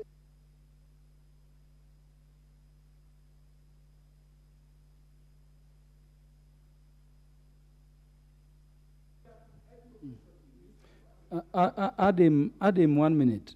Add him 1 minute. He's made the first request. So I would urge that as we consider, we consider this motion and the subsequent registration, we will expand the scope. Lastly, the area of drug and substance abuse. In our urban areas, our youth have become captive to drug and substance abuse. CDF, again, should be allowed latitude to make interventions. Thank you, Mr. Speaker. Lastly, I thank the people of Nyeri for giving me this opportunity to serve them. I will serve them diligently. Thank you. Honorable Mishimboko, the MP for Likoni. Asante sana, Mheshimiwa Spika, na kongole kwa kuweza kupata fursa hiyo ya kuweza kutuongoza katika bunge hili la kitaifa la 13. Mimi kwanza nipongeze wabunge wenzetu wawili kwa sababu ya kutoa mswada huu wa marekebisho ili tuweze kuweka sheria ya hazina ya NG-CDF na hazina ya NGAF na hata zile fedha za Seneti. Na ni muhimu sana kuweka hazina hizi katika katiba kwa sababu katiba ndiyo sheria mama na ndiyo sheria kubwa zaidi ya sheria nyingine zote zilizoko katika taifa letu la Kenya. Tumekuwa na kesi nyingi sana ambazo zimekuwa zikija kila wakati ili kuweza kupinga fedha hizi, ambazo kwangu mimi fedha hizi ndio fedha ambazo haswa zimezingatia ugatuzi ambao umefika paka kule mashinani katika wadi na hata katika vijiji vyetu. Ukiangalia utumizi ama miradi inaofanyika na fedha hizi ni miradi ambayo inamilikiwa na Wakenya ama wakaazi katika maeneo bunge yale ama katika kaunti zetu 47. Kabla ya miradi kubuniwa ama kutekelezwa, Wakenya huulizwa na wakatoa mapendekezo ya miradi wanayohitaji. Kwa hivyo hata sasa utakapofanya utafiti kuuliza Wakenya faida ya ugatuzi ama fedha za ugatuzi, fedha zile ambazo zinakuja kupitia kaunti na zile fedha ambazo zinakuja kupitia maeneo bunge, pesa za NG-CDF na pesa za NGAF, watakuambia 100% itakuwa ni fedha za NG-CDF pamoja na fedha za NGAF. Ukiangalia watoto wengi ama wanafunzi wengi ambao walipenda hata kuendelea kwa masomo katika shule za upili, ilikuwa ni kikwazo na ni changamoto kabla hatujakuwa na fedha hizi. Jiulize, kwa miaka ile ya nyuma, karibu miaka takriban zaidi ya miaka 20, tulipokuwa hatuna hazina hii, Wakazi wengi na Wakenya wengi hawakuweza kuona hata barabara za lami, hata kuona madarasa ya kisasa, hata kuweza kuona ufadhili wa karo za shule. Na utajiuliza, je, fedha hizi zilikuwa zinaenda wapi? Ama fedha hizi zilikuwa zinatumika wapi? Kwa hivyo hii ni fedha ambayo mwananchi mwenyewe wa chini ameimiliki, ameweza kutoa mapendekezo yeye mwenyewe ya miradi ambayo inaweza kutekelezwa na fedha hizi. Pesa za ngafu tukiangalia, zinaangalia makundi ya Wakenya waliotengwa kama vile walemavu, kina mama na vijana ambao wametengwa sana katika taifa letu katika nyanja za kiuchumi, na wameweza kuboresha uchumi wao kwa kupitia njia tofauti tofauti za kibiashara, na pia hata upande wa sanaa na kukuza vipaji vya vijana wale na pia wale walio walemavu na kina mama.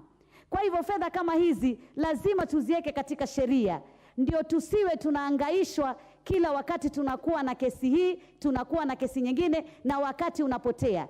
Hivi sasa watoto wetu wanahitaji karo za shule. Wengi hivi sasa wako majumbani, na sisi wabunge tumekuwa na kazi kubwa sana, na imekuwa kizungumkuti. Kila wakati tunaambiwa fedha hizi tutaweza kuzipata, mara tunaambiwa si haki kulingana na sheria, haziko katika sheria. Kwa hivyo kuweza kufanya marekebisho na kuweka haswa sheria hii iwe katika katiba, kwa sababu tunajua katiba ni sheria mama, na hatutakuwa tena na kizungumkuti ama na sitofahamu ya kuhusiana na fedha hizi. Kwa hivyo mimi hata pale kwangu Likoni nimejenga shule ya upili ya wasichana, na ambapo tulikuwa hatuna shule za upili, aswa shule ya bweni, na watoto wa kike ambao kwa muda mrefu wametengwa katika mambo ya kielimu ama kimasomo wameweza kufika pale. Mambo ya usalama tumeweza kuboresha, mambo ya mazingira tumeweza kuboresha, mambo pia ya mambo ya sanaa tumeweza kuboresha, mambo ya michezo tumeweza kuboresha. Hata majanga yanapokuja, pesa za ngafu, pesa za NGCDF zinaweza kusimamia na kuweza kuhakikisha Wakenya wameweza kutolewa katika changamoto kama hizo. Kwa hivyo yoyote anayepinga fedha hizi, huyo atakuwa ni adui mkubwa wa maendeleo katika taifa letu la Kenya. Na sisi tutasimama kidete tuhakikishe Wakenya watafaidika na fedha hizi, pesa zao kwa miradi yao, na wao pia waweze kujiita Wakenya na wajivunie kuwa Wakenya. Asante sana Mheshimiwa Kaluma. Asante sana mjumbe wa eneo bunge la Bondo. Jaribu pia kuongea kwa Kiswahili. Thanks a lot, Speaker. Kiswahili was fairly in the morning. I think those who are doing it now could be out of order. Now, Mr. Speaker, a number of things. One is that we cannot gainsay the place, the role, and the benefits of CDF as at now. CDF itself is older than the constitution that we are talking about. And I want to believe that there was a problem or a very big oversight in terms of not including CDF in the Constitution 2010. Unfortunately, this might have been looked at in a very different way, because there are very many ways that the Constitution has. Particularly, the space is given that Parliament can create public funds, the way we are talking about here. CDF could be one of those funds. But then, in a similar manner, the Constitution also is given, Article 176(2), is giving the county governments something that ought to have been given to both governments, the national and county governments, either as a principle or a provision where that resources need to touch every other part of this country as reasonably and as effective as possible. That is not happening with county governments, and CDF would have, in a bigger way, sealed that kind of a loophole. So the benefits we cannot gainsay at the moment. Now, Mr. Speaker, the biggest problem here is the safety of the fund. I think this is where the problem is. How safe is the fund? The benefits are enormous, and it's acknowledged by everybody else. But given that sometimes haters of members of parliament, come up from one time to the other thinking that the fund is a members' fund, and because of their inherent hate, they constantly come up with things against the fund. So for us to, for the fund to be protected, not for us to be protected, not for MPs to be protected, but for the fund to be protected. There is this idea, the proposal that we have to put it in the Constitution. So, Mr. Speaker, I support that in totality. Now, the next thing is the whole issue of strategy. While we are talking about this fund, the much we have known about it, it is a fund that has gone through a lot of smoothening. The legislative part of it has gone through a lot of cleaning. It has a regulation in tow. And there are many weaknesses that were there before, and all of these things have been sealed. It is not like any other fund. So for purposes of strategy, in my view, we don't need to put CDF together with the other funds at one go. The other funds are good, they are fantastic, they need to be there, but doing them at one go is where the problem may be, that you go once and you may lose all of it. So the best thing is go one by one. But the fund that I'm not too pleased about is the fund that is talking about Senate Oversight Fund. Immediately we do that, immediately we even start thinking about that, there's a big problem. And the big problem is, first of all, it is illegal. The Senate has money under our parliamentary budget for oversight. It is there every year, annually. Whatever they do, whatever the Senate does is exactly what we do. And that's exactly when somebody's talking about CDF, it is not a parliamentary, it's not a function of parliament. That is reposited elsewhere, outside parliament. So in a similar manner, Senate has funds for purposes of oversight. Now, if we do the mistake of creating another fund for purposes of oversight here, it is illegal, it's unconstitutional. I want to remind members that we budgeted, please, we gave Senate money in the name of trying to come up with an oversight staff in 2018, in 2019, and in 2020. All of that was not effected because the money went to planning, the Department of Planning, and planning didn't know what to do with the money because there was no regulation, there was no direction in terms of what they were supposed to do with that money. So, Mr. Speaker, what I'm trying to say here is, apart from the illegality, there are some of these things that are going to be right. Lastly, Mr. Speaker, if you allow me, the Constitution has equalization fund enshrined. Equalization fund has not been implemented in a proper sense for the last 10 years. Yet it is constitutional because it lacked certain details that, for example, CDF has, that if we enshrine CDF, we'll be much more ahead of equalization fund. Thank you, Mr. Speaker. The MP for Bomet East, Honorable Richard Yegon. Somebody's line. Thank you very much, Mr. Speaker, for giving me this opportunity. And first, before I continue, I would like to say I support a motion for the amendment of this constitution and to entrench it in our constitution, the NGCDF Act. Mr. Speaker, I want to put it this way. Let it be known that the NGCDF is supported far and wide. There is no area which I've had, especially in my constituency, all corners, everybody streaming my place, asking me, when are you going to give us the CDF? Children coming from school, they are queuing in my place. This is something which this House must support fully. Because I must say, Mr. Speaker, we are digging our own graves. If this thing is not enacted or entrenched in our constitution, these members in this House, I'm telling you, they will not live to see another day come 2027. Mr. Speaker, we need to work around the clock, all these members, so that all of us, these members, so that we make sure that this NGCDF is guarded. And also include the issue of Senate Oversight Fund, the affirmative action, the GAF for the women representative. We need to entrench it in the Constitution to make sure that there is no problems in future and find people going to court challenging this. The infrastructures we have in our places, especially the schools, the offices for the chiefs, also the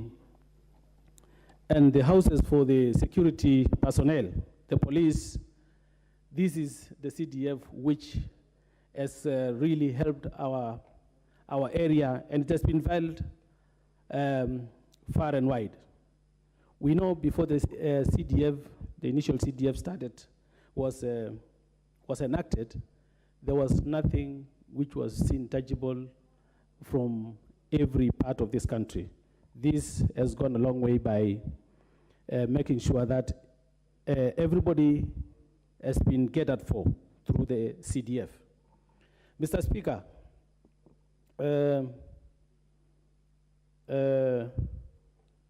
in fact, what I wanted to say about, again, this NGCDF is that we should not even be talking about making or reconstituting in the Constitution or entrenching it in the Constitution.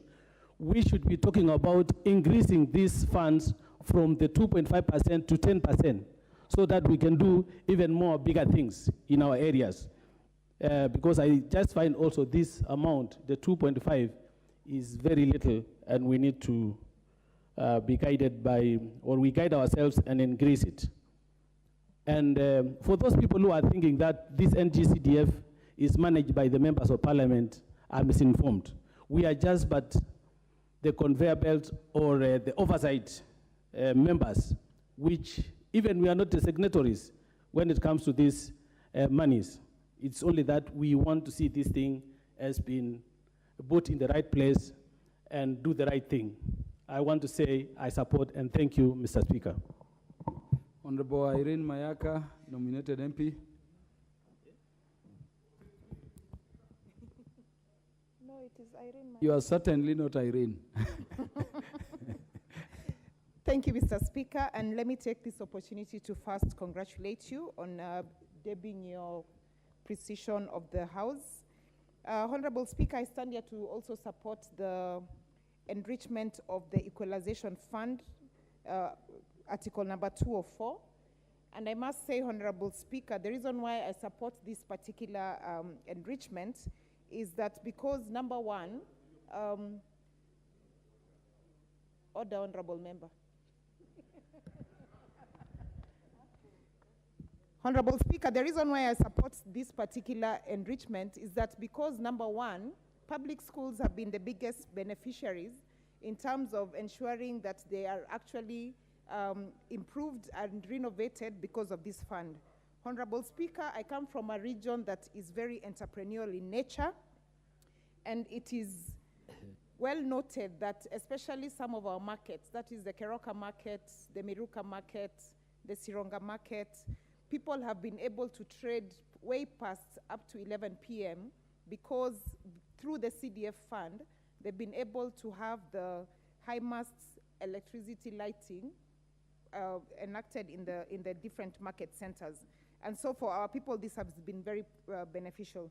Honorable Speaker, and also I take note that my Honorable MP is actually in the House, the MP for West Mogirango, and I know that once this fund comes back into proper use, he'll be able to assist us in maintaining the Kera roads, for example, the Juakali Gianchore road, that has helped our tea farmers especially to be able to transport their tea to the different market centers, and that he will also help in ensuring that the construction of the TTI of Nyangesa is completed and that it is fully equipped. Honorable Speaker, I will not underscore the benefit that this has given to our women representatives in the NGAF fund, and also for us who are angling to join elective positions, not to scare our already elected members. This is also a fund that we want to really support. And Honorable Speaker, the goals of the nominated members has actually pointed me in the direction of the article proposed number 204D, which speaks of economic stimulus and empowerment funds. And I'm looking forward to when this particular discussion is further enhanced in this House in terms of Parliament being enabled to enact this legislation, that we'll be able to actually have the special elect members being in charge of this kitty.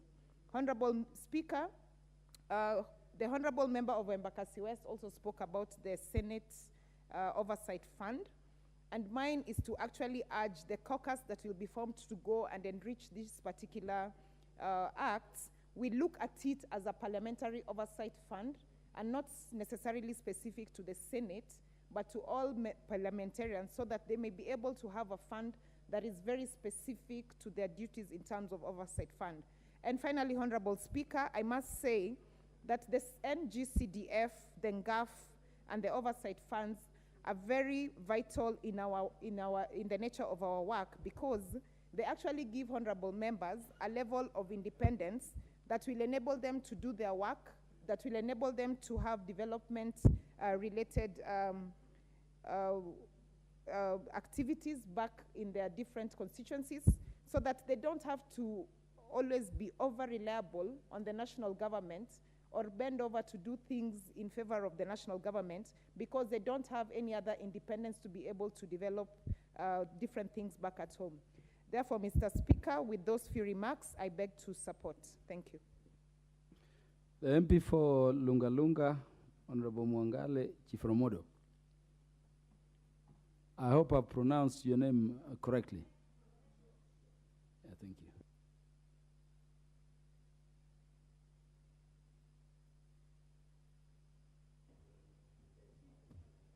Thank you, Mr. Speaker. You are very right. Chiforomodo is my name.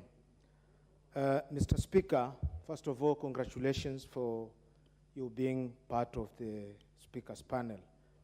But NGCDF has become very popular in Kenya now. It is because history is actually judging the time now. Long time, we used to receive funds through the so-called district, the quota system, and it used not to work well. Now that things are working, now people have started seeing that, this money belongs to the MPs or what. But I want to say that in some areas, if it were not for the CDF today, then those people could be actually doomed. One, I want to give an example of my constituency, Lunga Lunga. 75% of the population are actually living below the poverty line. That the poverty index is at 75%. Who will educate the children of these poor people? Who will actually see and develop the talents of these poor people?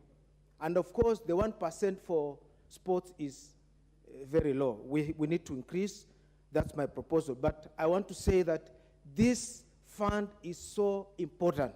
And that's why I stand to support and congratulate my colleagues, Honorable Mule and Gishimu. Actually, they have been touched by the souls of the poor young Kenyans, the souls of the poor parents who are now crying that their kids are at home. This morning, I've received a call from Kiranze village. A child, and in fact, a girl child, has been sent home, and she is crying. The phone has been put loud for me to hear.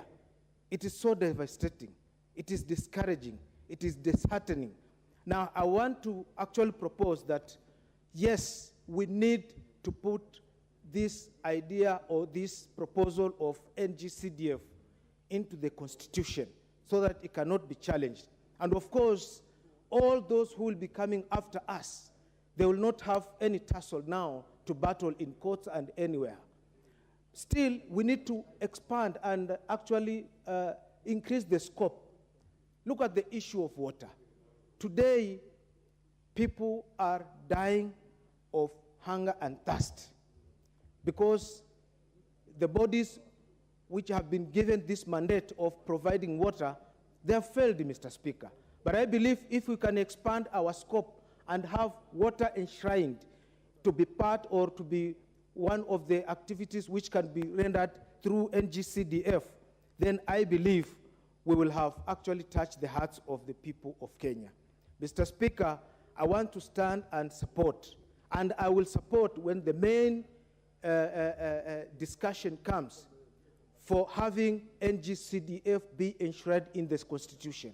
I want to believe that if we actually try and take this initiative or this discussion to the people of Kenya, it will be overwhelmingly supported by the people because they are suffering, because they've seen the importance of it. We have areas like Lunga Lunga, where the only institution which you can see is the TTC, the Technical Training Institute, the TTI, which is also which also needs a lot of interventions for it to be supported to look like a good institution.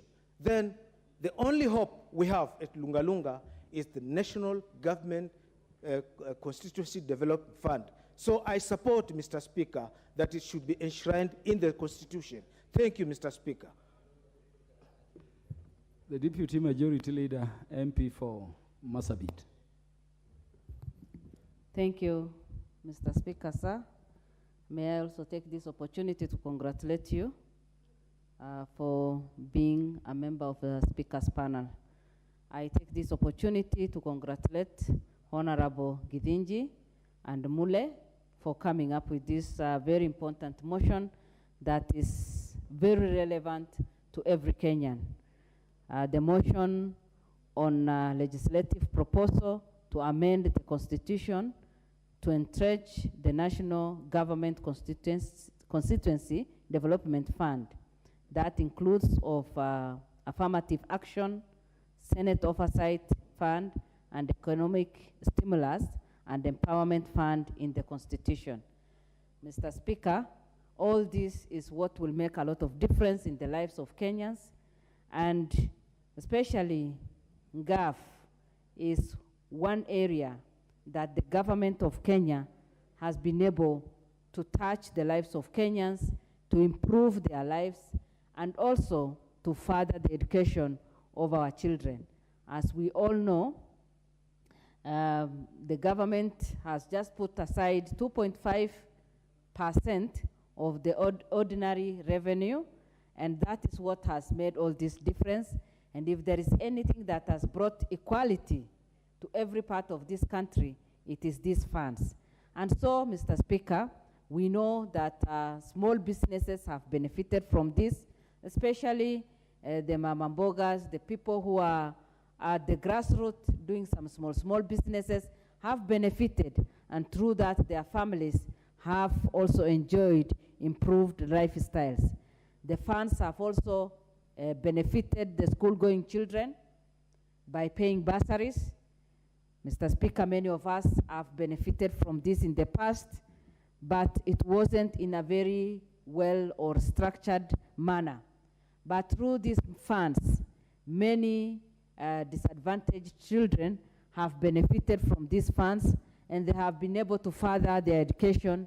Many have now graduated, and their parents also have relaxed or have been relieved because most of them have not been able to support the education of their children, but through the bursaries, they have been able to educate their children and now enjoying the fruits. Mr. Speaker, we also know that the infrastructure of the schools and other facilities have also been improved through these funds. And as we all know that some parts of this country, children have been, there are areas that children have been studying under trees. They had nothing to sit on.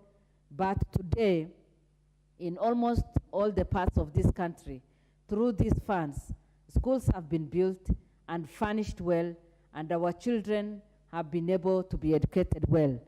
This has also improved their performance in school, and we have parents who have now, as a result of this, taken their children to good schools, and they have all performed well academically, which in turn is also a benefit to all of us. In terms of emergency funds, again, these funds have helped, and I know right now where there is a lot of drought and people are suffering, many people keep calling us and asking for these funds. And I know most of the members of parliament are now under a lot of pressure, and if there is anything that we can do today, it is to approve this and make sure that these monies are released so that poor Kenyans on the ground can benefit from this. Mr. Speaker, again, the area of sports have been so much empowered through these funds, where we know that our young people in every part of this country engage in sports and they have a lot of passion. In many areas, this has also served as promoting peaceful coexistence between different communities. And that is why today I can stand and boldly say that I support this motion. Mine is just to request the members of parliament, when the implementation time comes, let us give it a lot of attention and support the very needy people so that we can have a lot of impact, and also the money can benefit those who are really in need of. Thank you very much. Honorable Beatrice Kemei, MP for Kericho.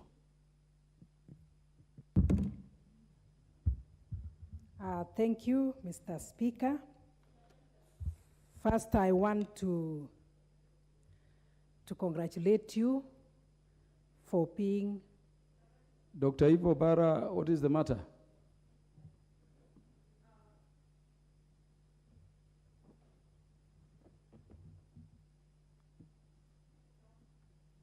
Dr. Ivo Bara is on intervention. What is the matter?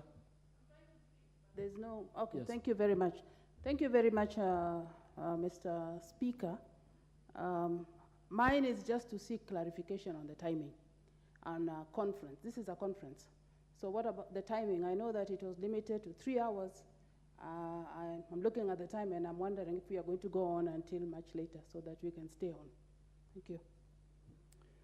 Yeah, the interest of the members on the motion being debated has been noted. I think we have seconds to the end of the session for today. Okay, thank you. Thank you, Mr. Speaker. I want to stand and support the motion on having and this proposed bill being enshrined in the Constitution.